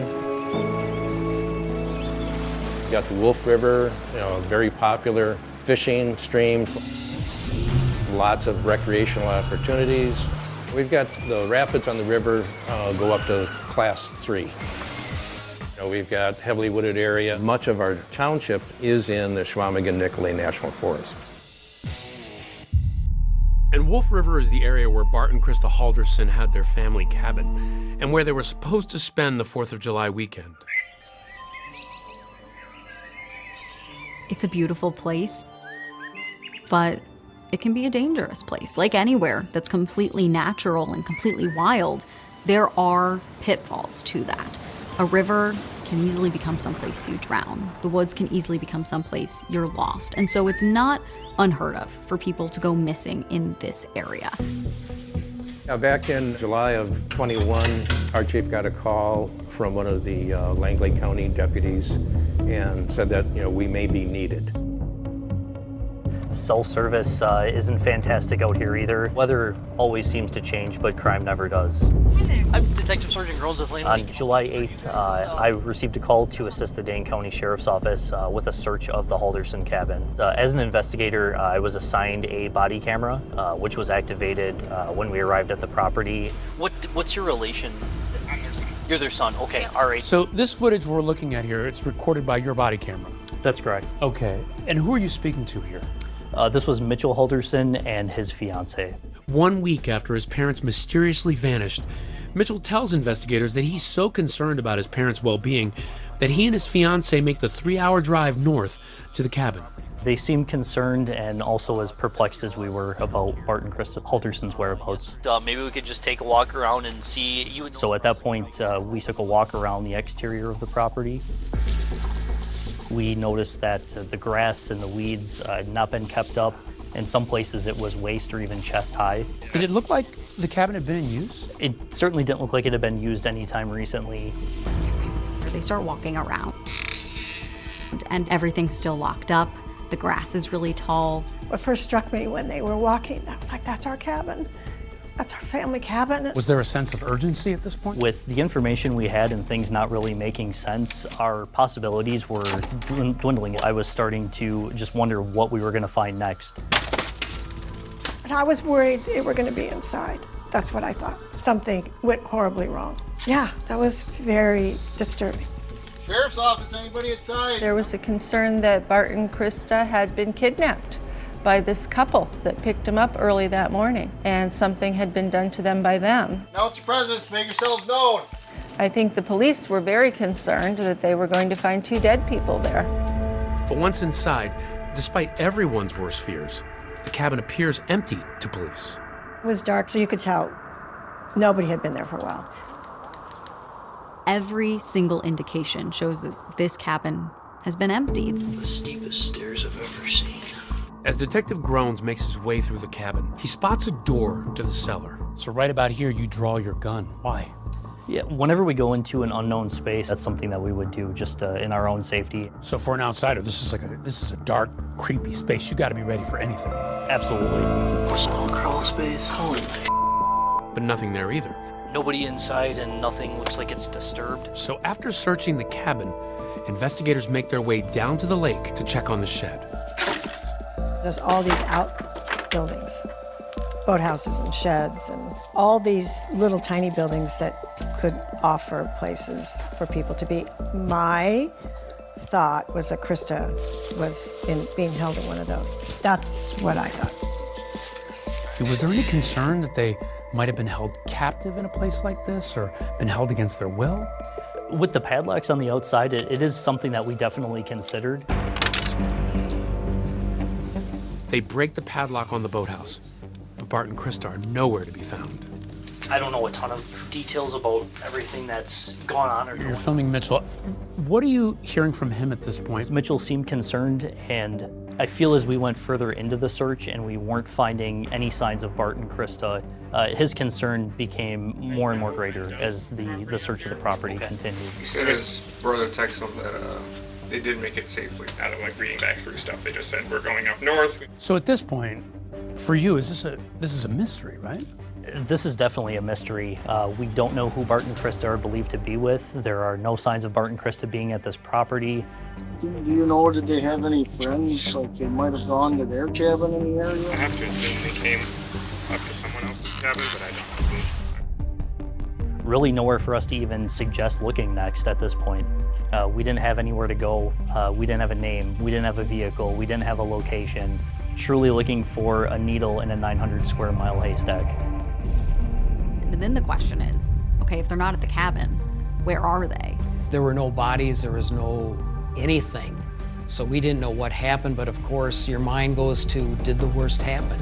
Are Bart and Krista still alive? As investigators and volunteers prepare to scour the county in search of the missing couple, news is spreading about Bart and Krista's disappearance. We have team coverage on these breaking developments. Bart Halderson and his wife Krista have not been seen since July 1st. What happens next? Had the craziest phone call that I had in my law enforcement career. He said that our services were really no longer needed at that point, and then said that he couldn't say much, but I should probably watch the news the next day.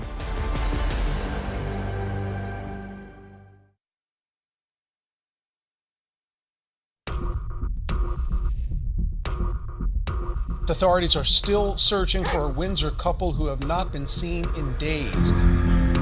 My wife is pretty shook up too. I mean, they're a very nice couple, very nice family. It's been a week since Bart and Krista Halderson were last seen. And while Mitchell Halderson is up at the family cabin searching for his parents, his younger brother Chandler is back home in Windsor, canvassing the neighborhood. He's seen on the neighbor's home security camera footage obtained by investigators. What are you seeing on the home security footage later? Chandler was going around to neighbors. He would see that they had Ring cameras or some type of security cameras on the outside of their homes. So he was going and asking them, if they had reviewed the video footage. Remember, one of those neighbors' home security cameras captured this mysterious white van, but it led investigators to a dead end. And yet, Chandler presses on. Chandler is recorded on one Ring camera asking a neighbor about their security system. And anyone would have like security cameras and stuff like that. We do. He's going from neighbor to neighbor asking them, hey, this camera, I see it. Does it point at the road? Does it see our driveway? What does this see? Take care of things. Bye. Chandler approaches another neighbor's house and waves to the camera. My name is Chandler Halderson. I live just down the road. Oh, yes. And there's one house where they have more of a professional surveillance system on the home. So he speaks to the woman there. If you were able to capture the road or my house. They discuss camera angles and whether their camera has night vision. He discovers that one is a wide-angled camera. He looks to see what part of the street that would cover. Yeah, did it capture anything on? We don't know. You can see he's really sleuthing, trying to uncover whatever evidence these neighbors may have. He was asking questions such as, can you see the road? Can you see vehicles drive by? He's out trying to figure out if anything was seen on the outside of his home at that point, from when his parents went missing. He asks, could there be any footage of my parents being driven away early in the morning on the 2nd? Do you have any footage? It would be maybe helpful to the investigation to see what kind of car picked them up, of course. One household actually told him that police had already collected the video. The police actually came and downloaded everything they have. So they were here, I think till like 9 o'clock last night and downloaded all the video she's got. Chandler walks up to yet another neighbor's house and rings their bell. The neighbor, a retired detective with the Madison Police Department, tells Chandler to meet him in the garage so that they can talk. Hey, I'll meet you in the garage, okay? Okay. The neighbor says he had a gut feeling that he should record the conversation, which he would later turn over to police. Sorry about what's going on. What it is, but I was wondering if your door camera You do have it right now. Does it pick up the road? Yes, some it does. Would you have any notifications from Friday morning early before 6:15? We can check. That's not a problem. Chandler's quest doesn't end there. Bart and Krista Halderson of Windsor had plans for the 4th. He heads to WKOW, an ABC news station in Madison, which has been broadcasting Bart and Krista's photo. At this point, Chandler, he talks to reporters. But Chandler says he's reticent to go on camera, saying he fears retaliation from whoever may have taken his parents. He thinks people might be targeting him. He says, is someone out to get my family? I don't want to be on camera, but I want people to hear from me. I want people to know I'm looking for my parents. And so he does an interview with a reporter from our station. Their son, Chandler Halderson, who asked to be off camera, says whoever his parents were traveling with from this neighborhood were to do the driving. He says he received a text from his mother. She got back to me. They made it safely.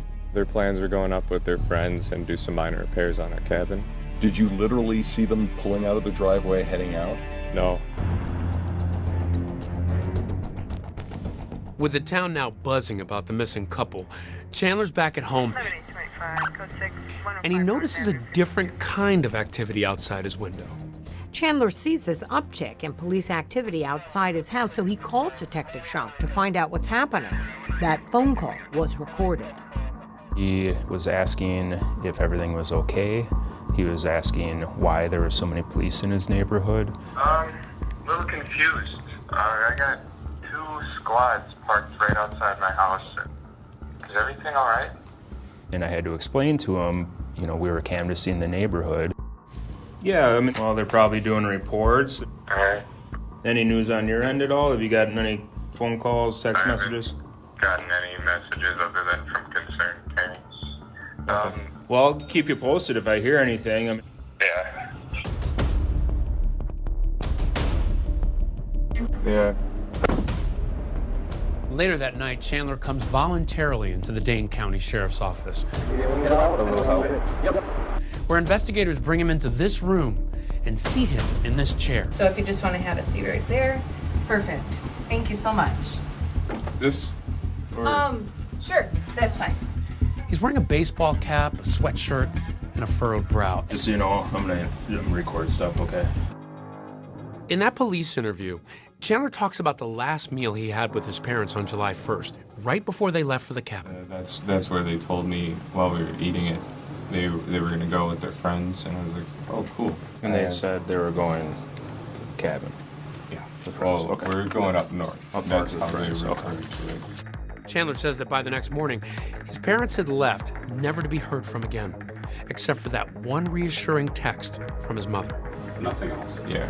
So that's fishy to me. But investigators are skeptical too, and here's why. They know something Chandler doesn't. I can't tell you what we know, but we know you're not telling us the truth.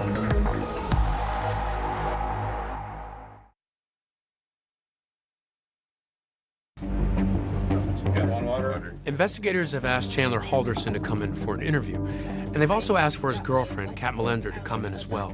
Both agree to come in voluntarily, and they're in separate rooms while police act on a new tip that's come to their attention. A farmer in Cottage Grove, a town about 20 miles away from the Halderson home in Windsor, reports a suspicious sighting earlier in the week. That's when they find something that really changes this entire investigation. One of the residents at the farm said that Chandler had come over to the house on July 5th with a vehicle and backed it up against some wooded property and saw him walking from the wooded area and found that to be unusual. You start searching the farm. You notice something overhead. What was that?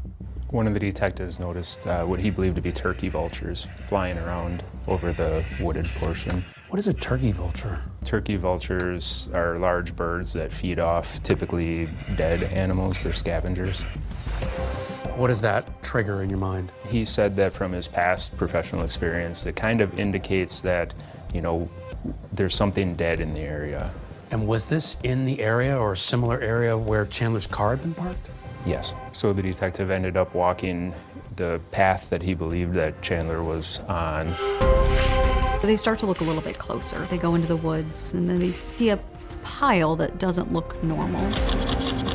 There, amidst the matted grass, investigators discover what appears to be the torso of an unidentified male body. It was determined that the individual was shot, dismembered after they were killed. Hidden inside an oil drum near the body, investigators find a pair of scissors, a saw blade, and bolt cutters. But even with this grisly discovery, investigators will have to wait for the medical examiner to confirm that it is indeed Bart Halderson. I mean, things at that point really changed for everybody in the case. So right there at that moment, this goes from a missing persons case to a homicide. Yes. But here's what else has investigators intrigued. That farm has a link to someone very close to the Haldersons. So the farm in Cottage Grove, it's Chandler's girlfriend's family. They're there over 4th of July weekend. They're celebrating.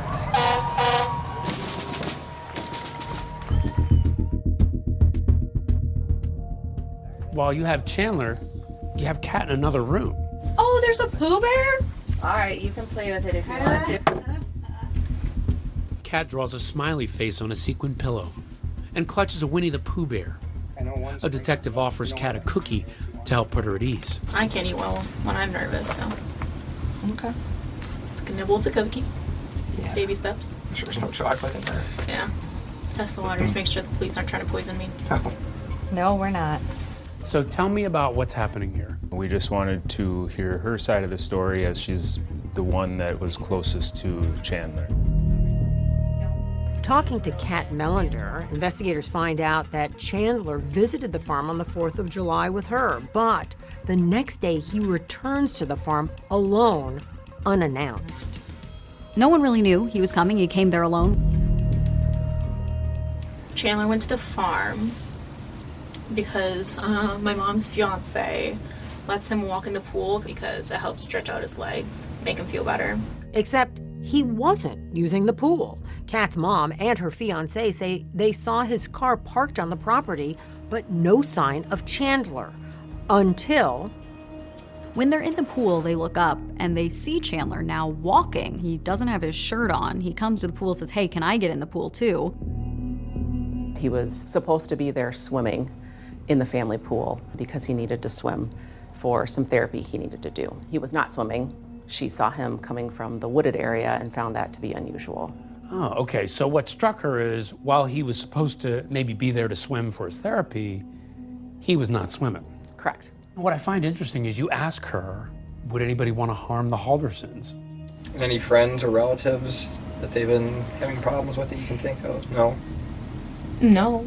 I just can't see someone killing them. Like, that's the thing. Like I thought, like, maybe they got into a car accident, like, maybe their car's on the side of the road, like, I even thought, like, maybe that happened and someone took them to the hospital and they're just Jane and John Doe. Like, if someone killed them, it would have to be someone they, like, didn't know. She seems generally like, are you kidding me? No. Not them. Not them. What do you make of that? What do you make of her response to whether or not somebody would want to harm them? I think that she's telling an accurate story there, talking to friends and family members. No one would want to hurt the Haldersons.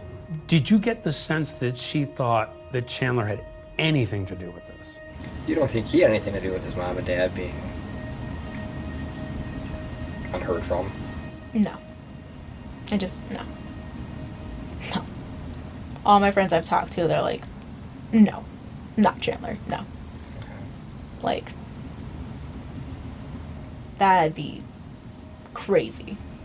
I just don't see him killing Mr. and Mrs. Halderson.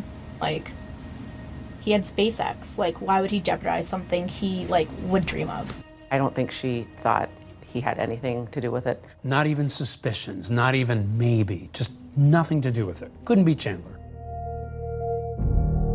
Now remember, detectives in that interview room haven't told Chandler about any of these discoveries they've made, but that's about to change. How does him not knowing about that human torso affect the way you interview him, the way you talk to him? Hey Chandler, how are you doing? So the way we wanted to interview him initially was to have him lay out the story of what he was telling us from the first night.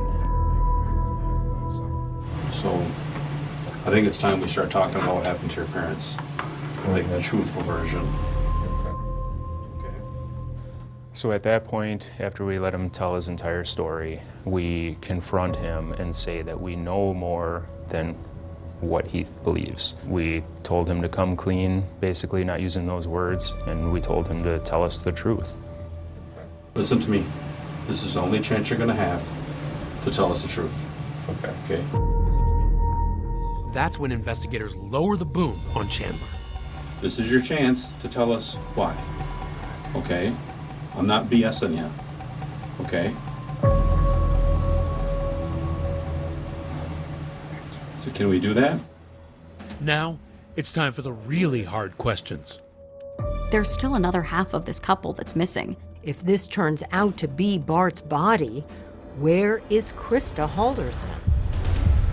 So your mind starts thinking, well, what about Krista? You know, where's she? What happened to her? No one's seen Krista, no one knows where Krista is, but they also haven't found a body. So the question is Krista still alive? If she is, where is she? And this all leads some to be asking, is Chandler covering up for his mom? Could she have had something to do with Bart's disappearance?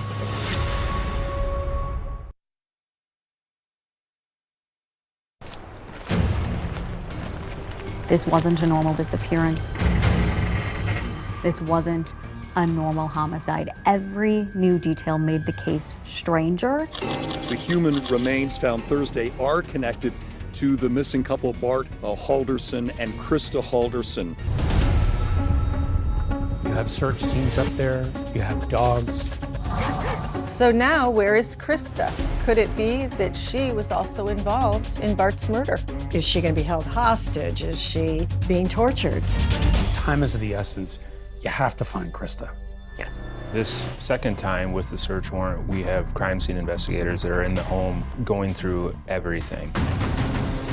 We're in the basement. What did you find down here?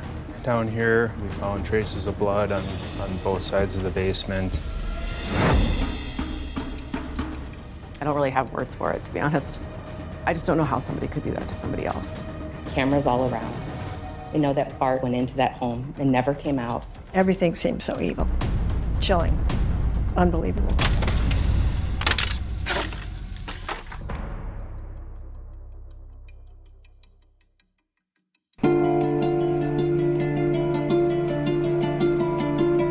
It's July 8th in Madison, Wisconsin. It's been a week since Bart and Krista Halderson were last seen.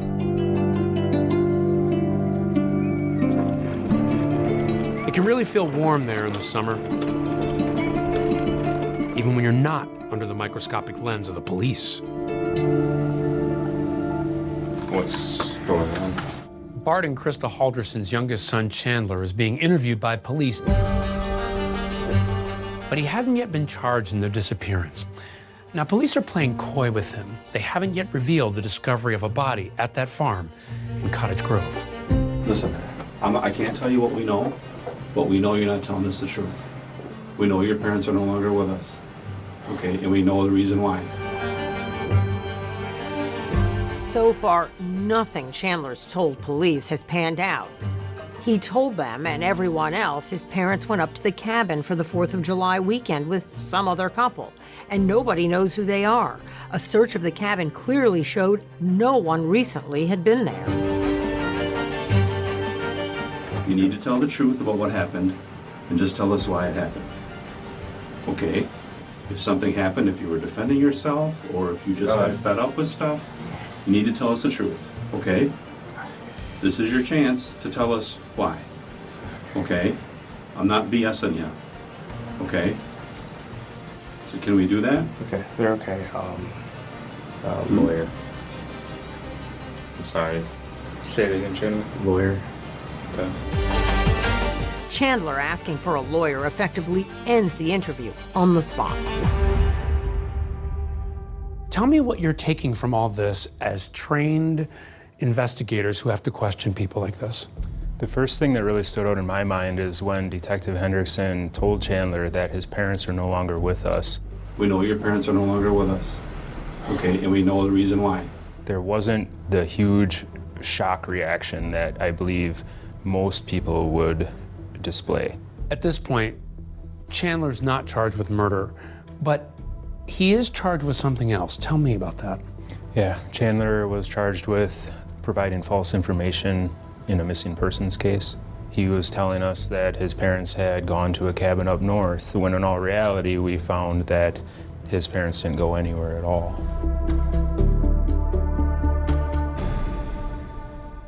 Their son Chandler was arrested Thursday for allegedly providing false information to investigators.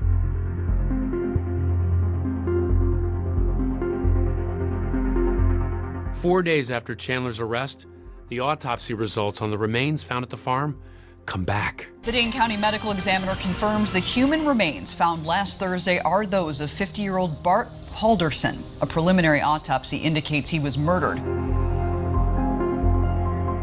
It was determined that the individual was shot, dismembered after they were killed, and was positively identified as Bart Halderson. Okay, so what did you think when you got those results back? It confirmed our suspicions of who it was, but now we had more evidence that we could charge Chandler with the homicide.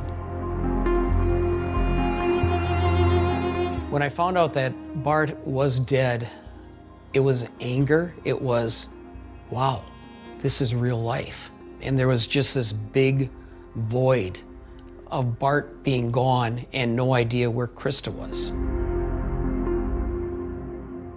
A big question remained in our mind: where's Krista Halderson? So now, where is Krista? Could it be that she was also involved in Bart's murder? There were a few people that I communicated with, well, maybe Krista's involved.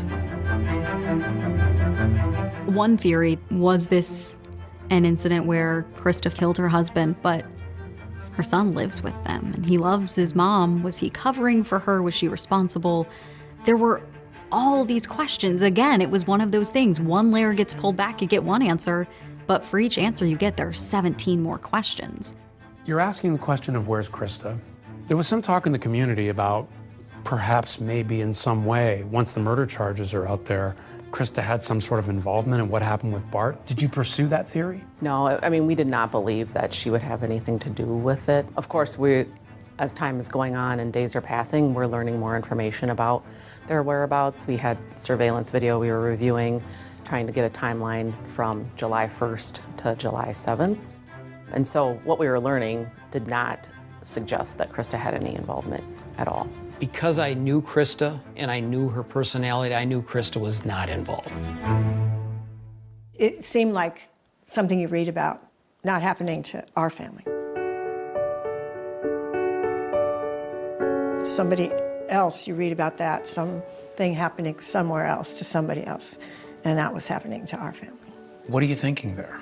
We had this tiny little hope that she was alive somewhere. Authorities are holding out hope, too, and ask the public for help to somehow find Krista alive. We are optimistic in regards to her whereabouts and where she was at, and we will let the evidence of this investigation tell us otherwise. Perhaps the most troubling question authorities are left with: why? This was a loving family. Why would Chandler, or anyone else for that matter, want either of the Haldersons dead? It didn't seem to add up. I was starting to have that like sinking feeling in my stomach, like something went wrong in the family. I don't know what. Facing at least one murder charge, Chandler is lawyered up and not talking. But someone very close to him is. She had her cell phone back and had found something in her cell phone that she wanted to provide to us. It's from Snapchat. I don't know if you use the app. And you know how Snapchat messages disappear? One of Chandler's didn't.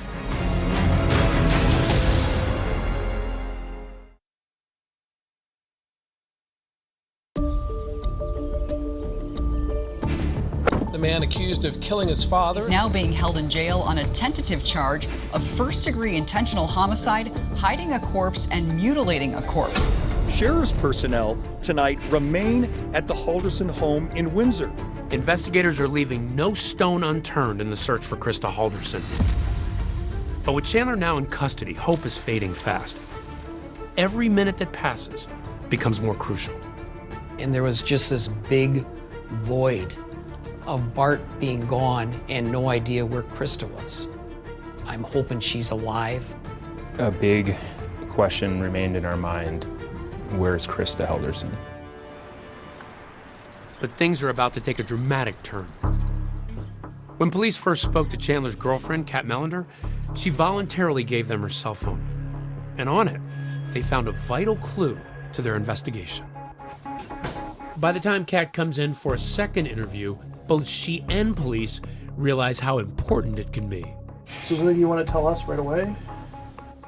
She comes to the realization that she didn't tell us everything and that she had something on her phone that could be helpful and valuable to finding the Haldersons. And it wasn't something that she intentionally withheld from us.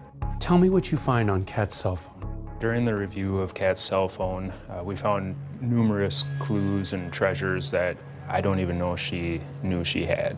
We found all of their message history, and we also found a screenshot of a Snapchat location that she had had. That screenshot saved on Kat's phone shows Chandler's avatar labeled hubby on the banks of the Wisconsin River. Snapchat is a social media app specifically designed to share photos that disappear. Once you open a message, you only have a few seconds to take a screenshot before that picture is gone for good. In 2017, Snapchat added the feature Snap Map, which also lets you share your location with friends in real time. And why did she have him on Snapchat in the first place? They had a time in their relationship where he had cheated on her. She had his location services on for Snapchat. It was an agreement they had.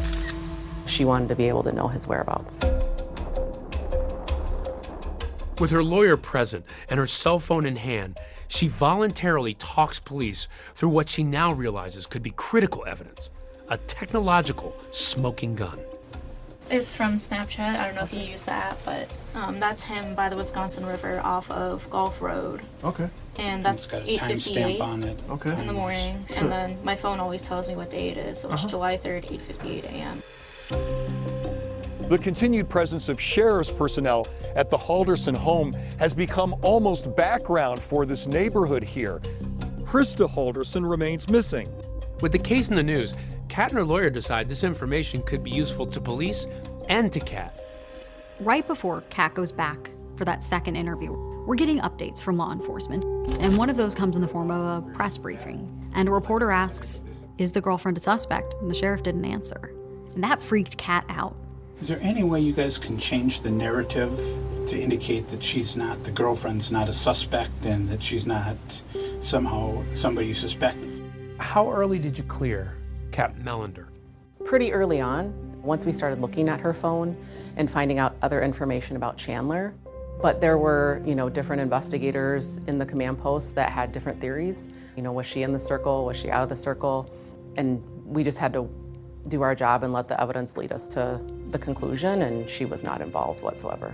Law enforcement was very clear. They don't think Kat had anything to do with these murders. Why do you think she was so eager to offer all this information? I think because she wanted to clear herself. Why did she do a screenshot of a snap map on Chandler at that time? She had left Chandler's house that morning on Saturday, and he was supposed to go to do some chores. And then she later looked at his location and saw that he was up by the Wisconsin River. She goes, this is where he was, middle of the morning on Saturday, after his parents went missing. He told me he was going to be doing chores at his house, and then he wasn't answering, and I checked Snapchat, and he's in this random area right along a river. She didn't know why he was there, so she started questioning him about his location and what he was doing there. I was like, hey, where you at? Where you at? Like, you're not responding to me on Snapchat. And we ended up calling, and he just said he was in a dead zone. Kat knows this area. It's a swimming hole. She's been with Chandler. They'd been that summer. Have you been to that spot? Do you know? I don't know if it's that specific spot, but we used to swim on the Wisconsin River. Okay. And it's one of the spots we would just go to. And I've only been there maybe 3 times. Okay. But he's gone swimming there a couple times. Okay. In fact, other friends told police that was Chandler's favorite swimming spot. A year earlier, an ex-girlfriend receives this picture, which she gave to police, of Chandler in that area, posing with a tree and a knife in his hand. This case really highlighted how social media tracks everything. And that became so crucial in this case. But as enlightening as this Snapchat evidence is, a treasure trove of text messages between Kat and Chandler is even more intriguing. Investigators zero in on a couple of erratic texts from Chandler the morning Bart and Krista vanish, which sound ominous. I don't know. Stuff hasn't really been going well for me lately, so I'm trying to plan for the next thing to expletive me over. Yeah, I just had a great future planned, and it's falling apart. Kat replies, no, it's not. You're going to be okay. With suspicions of Chandler now high as ever, investigators obtain a search warrant and go back to the Halderson home. We go back to the nexus of this case, the Haldersons' home in Windsor. Investigators start walking through, and they find a lot in that house, a lot that tells us what happened.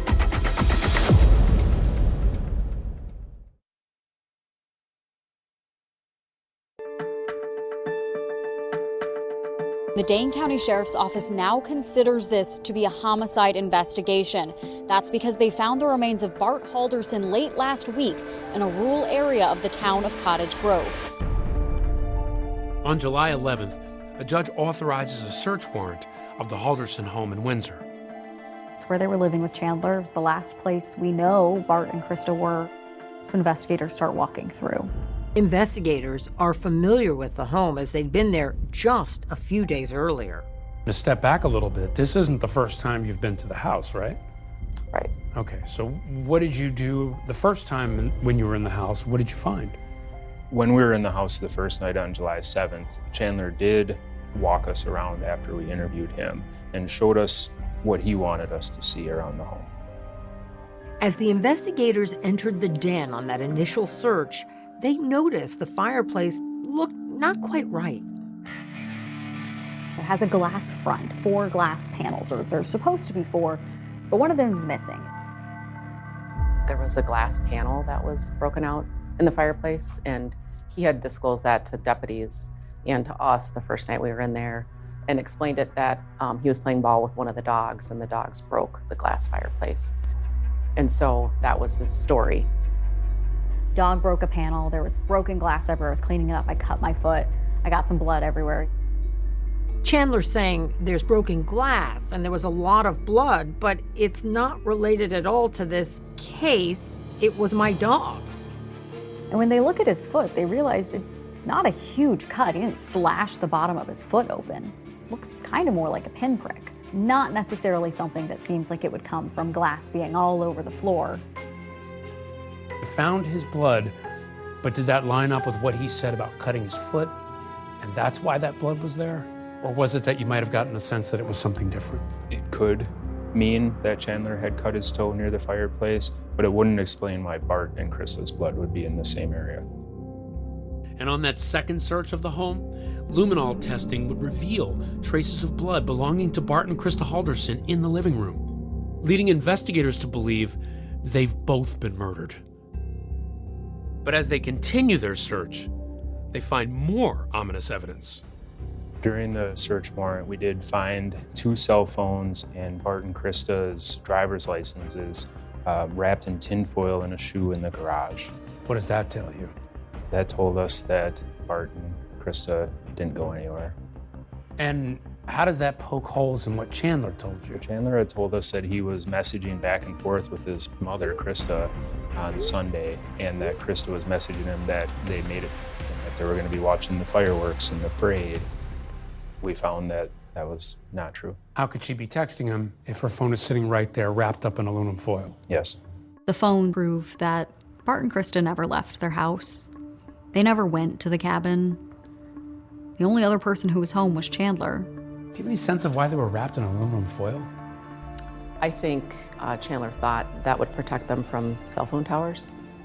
Detectives also did an extensive search of Chandler Halderson's bedroom, resembling something like an armory. So in Chandler's bedroom, we actually located a case of approximately 480 SKS rifle rounds. So we're in the basement now. What did you find down here? Down here, we found traces of blood on both sides of the basement. We had the shell casing that we had located over here. There was some other blood evidence on different items down here. Okay, so you have the blood, the shell casing. Did this tell you, along with the other evidence, where Bart and Krista were killed? It did, yeah. They were killed down here. So you had the shell casings, you had the ammo, but you didn't have the murder weapon. Where was that recovered?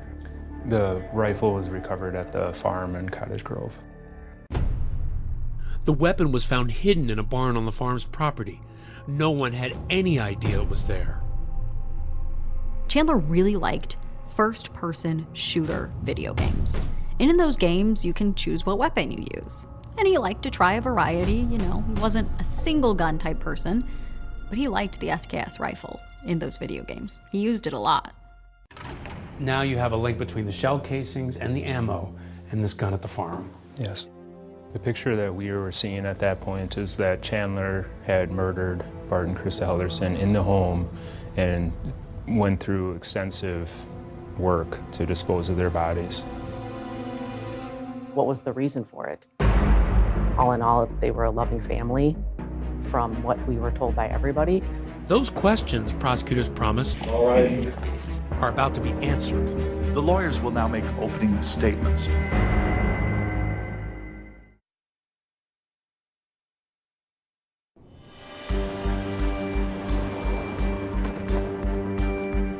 Got a GPS on the phone. Go ahead and get it. It's from Snapchat. I don't know if you use that, but that's. You been to that spot? I don't know if it's that specific spot, but we used to swim on the Wisconsin River.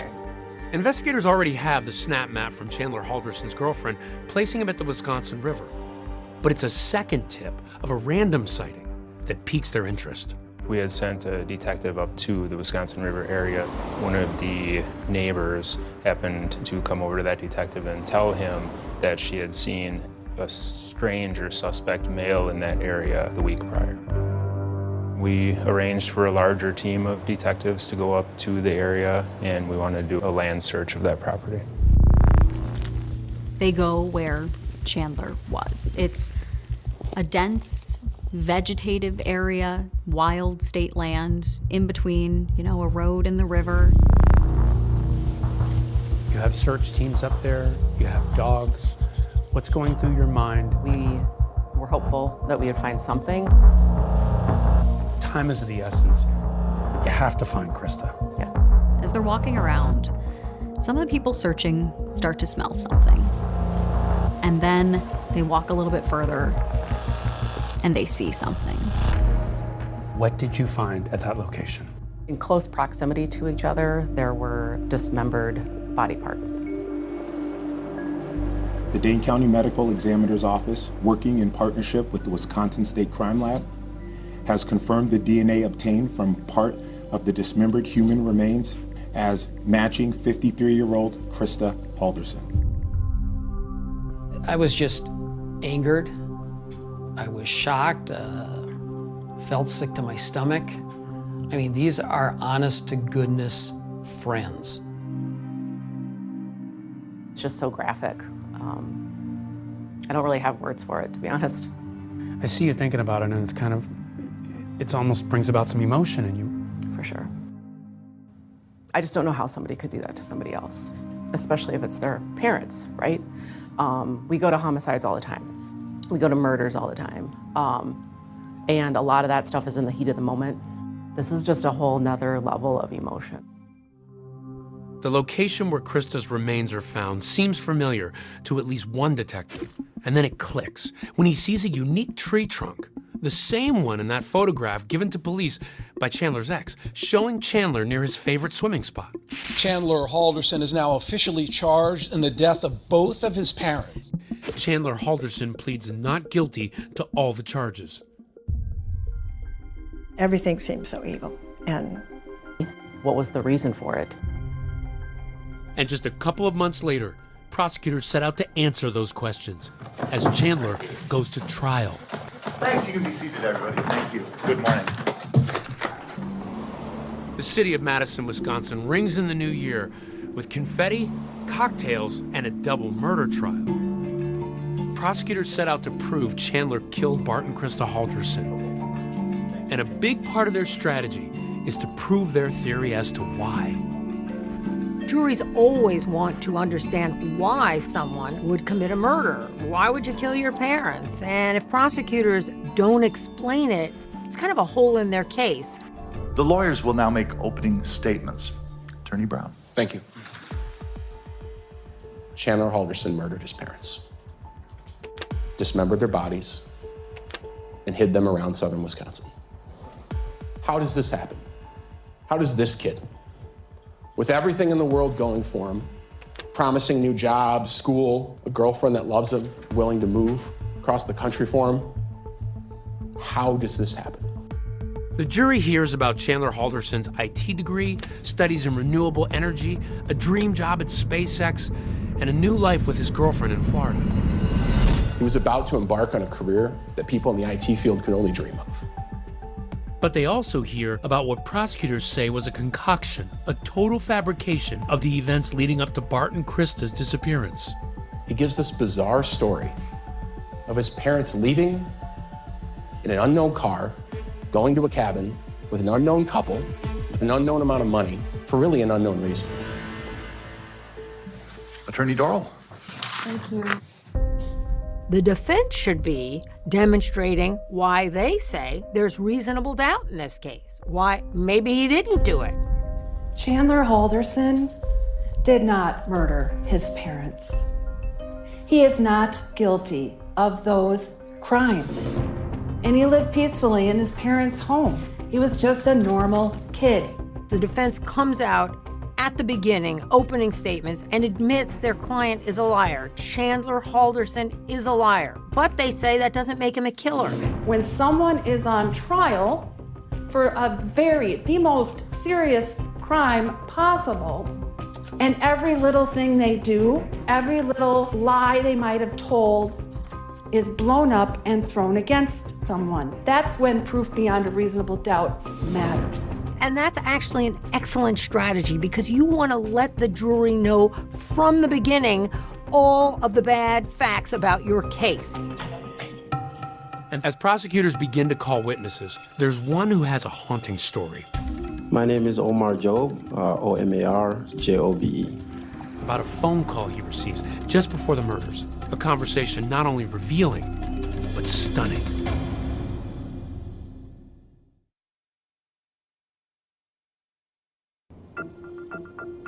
The trial continues for Chandler Halderson, who's accused of killing and dismembering his parents Bart and Krista Halderson. Chandler Halderson is on trial for the murder of both his parents. And from jump, prosecutors promised the jury they'd hear the reason why. And in their opening statements, prosecutors told the jury it all started because that promising future Chandler supposedly had was a mirage. Called to the witness stand, Omar Jobe, a Madison College enrollment officer, who says his phone rang on June 29th. It's a call, he says, he won't soon forget. Was that call recorded? Yes. Okay, what's your first name? Chandler, C-H-A-N-D-L-E-R. Last name is H-A-L. D as in David, E-R-S-O-N. It's a normal phone call that we receive every day. This person was trying to request a transcript. Trying to get an appointment scheduled to meet with somebody to mainly just get a copy of the transcript. On this call, Jobe is hearing a complaint from Chandler that for months now, he hasn't received his college transcripts. Okay, so it looks like you owe a balance. So that's why you can't request it. Hello? The jury listens as Omar Jobe then tries to confirm what classes Chandler is taking. You were taking IT classes, right? I don't see that you were in a program. But prior to the IT, there was a solar program too. Yeah, but I don't see that. The IT degree is in there, right? No, those are just classes. I found that Chandler was taking classes at Madison College for a couple of semesters, and then he stopped. But here's the thing about that phone call. It's not at all what it appears to be. At that time, it didn't register in my mind. On the other line, it is a Halderson, but it's not Chandler. It's actually Bart Halderson pretending to be his son. Prosecutors play it during trial. The jury got to hear what Bart sounded like as he figured out his son was lying to him. Bart has been trying unsuccessfully for months to get the transcripts from Chandler, and he was beginning to get suspicious. According to prosecutors, the phone call was a ruse by Bart to see if his son was actually enrolled in college, and it turns out he wasn't. He failed out. Prosecutors also allege that Chandler had set up fake email accounts in an attempt to deceive his father about why his transcripts weren't coming. Chandler was looping Bart in on some of these emails with Madison College, just trying to show Bart that this is why I'm not getting my transcripts. But the problem is, according to detectives, they're fake too. He asked me 2 people's names that work in advising because they were trying to set up something with them. Do you have an Alyssa Brandt that works in that area or anywhere in the campus? You said the first name is Alyssa? Alyssa? Yeah, Alyssa. No, there's no Alyssa. Does Daniel Spice still work there? No. Chandler had made up fake emails with fake school employees to email back and forth about the transcript issue. Can I ask you, what is the end part of every employee's email who works for Madison College? MadisonCollege.edu. No one uses a Gmail account as their official Madison College email? No. But college wasn't the only alleged deception Chandler carried out. Prosecutors call in witnesses who reveal things like that internship at American Family Insurance. I found no record of that person working for American Family. The job at Elon Musk's SpaceX. Were there ever any emails regarding a job application or employments with SpaceX? No. Prosecutors argue that essentially everything he supposedly had going for him, none of it was real. The defense did not cross-examine these witnesses. Cross-examination? No, thank you. The defense always has to balance between aggressively cross-examining witnesses and alienating the jury. So the insurance company internship, the SpaceX opportunity, the going to school, all a lie. All lies. Yeah. So you're hearing this at the trial. What did this make you think of him? That he's not anybody who I thought he was. It's an explosive claim in court. Authorities say Chandler has been perpetrating this catfish scheme for at least a year. The call to Madison College would turn out to be fateful, and the last recorded words of Bart Halderson. Okay, that should do it then. Okay, thank you for your help. Bart then sends Chandler a text. I spoke with Omar Job. Bart sets up a meeting for July 1st with a school administrator and plans to bring Chandler along. Around 2 p.m. that day, Bart sends this text to his son. I'm ready whenever you are. It's the last text message from Bart, and the last day Bart and Krista are seen alive. When Bart figured it out, Chandler realized he could lose everything.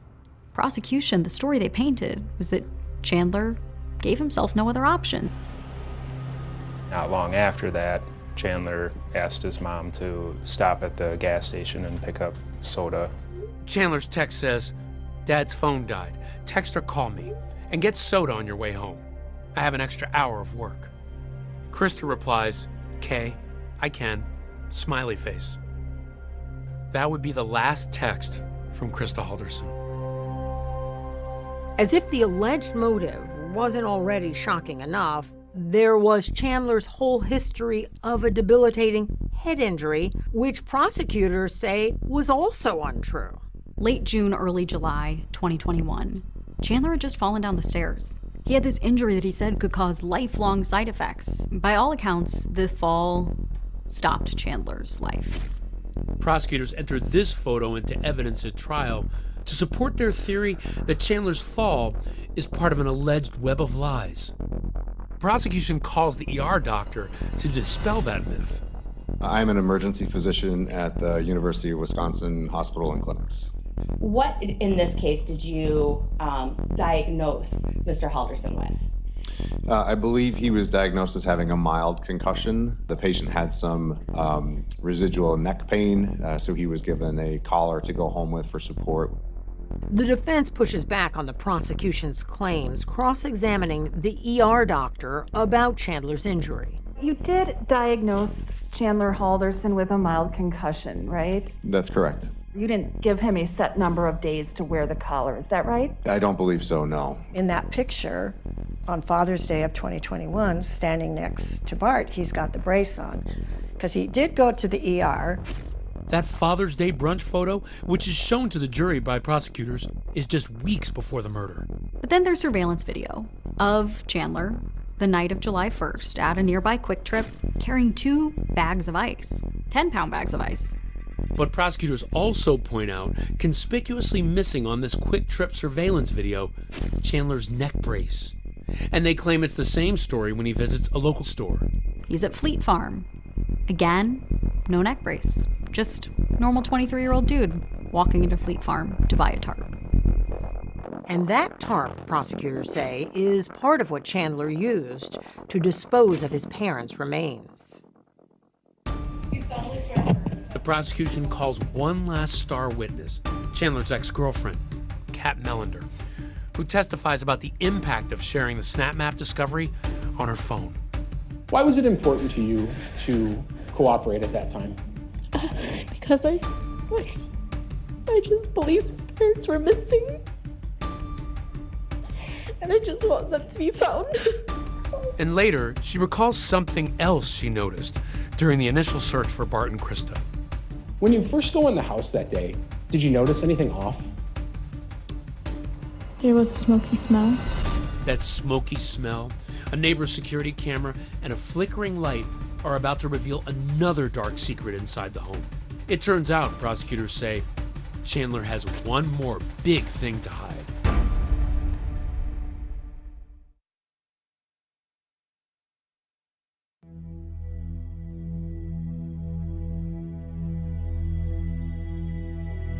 It's day 7 in Chandler Halderson's trial, as he stands accused of the murder of his own parents in what prosecutors say was a desperate attempt to conceal a secret web of lies.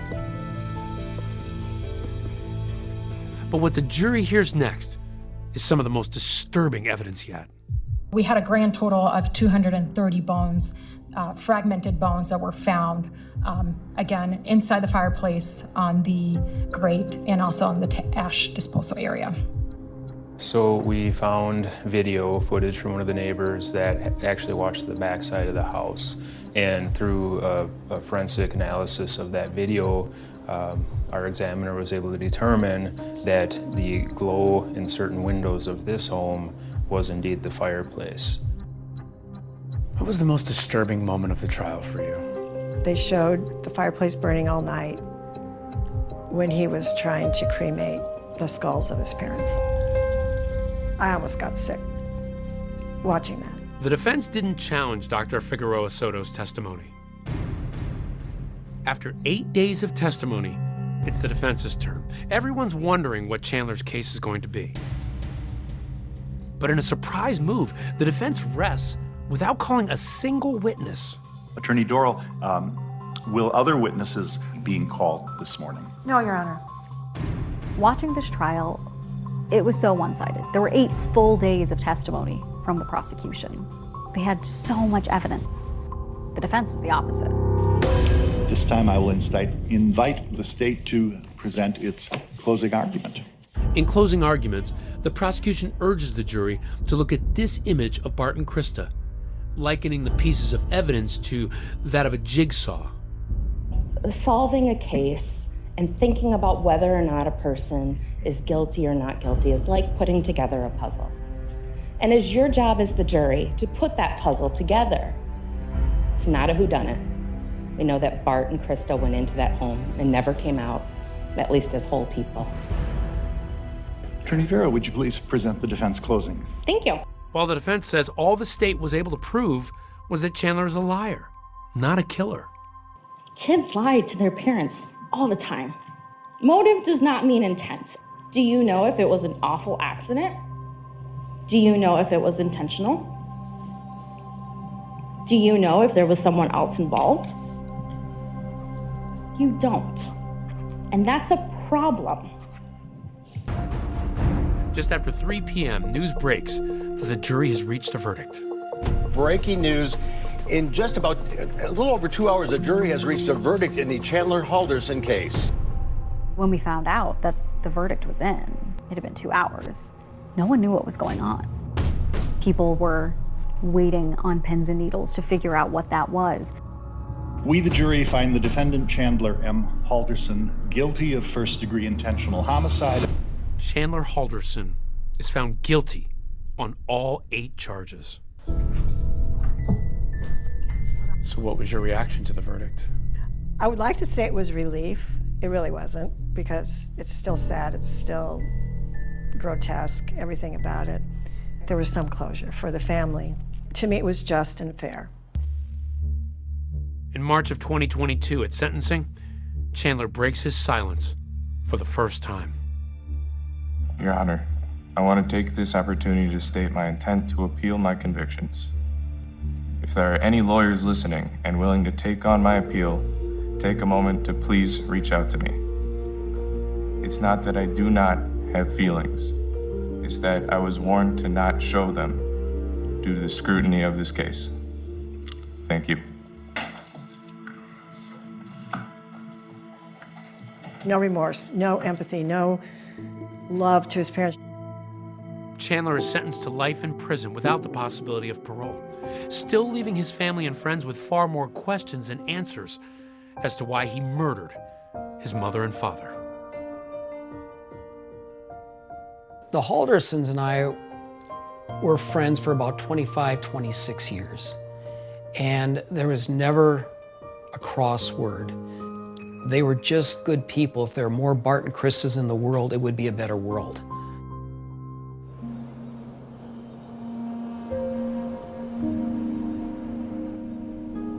If Chandler would have just asked for help, what do you think Barb and Krista would have done? They would have given everything and anything to help him. They would have been there. That's the kind of people they were. If you could talk to Krista one more time, if you just had one more moment to say something to her, what would it be? I would say you were a great mom.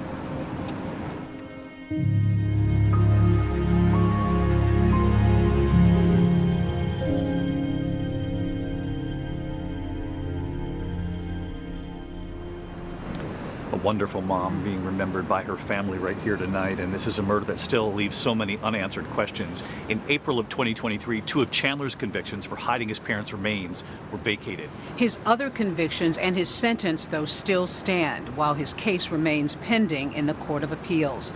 That's our program for tonight. I'm Deborah Roberts. And I'm David Muir from all of us here at 2020 and ABC News. Good night.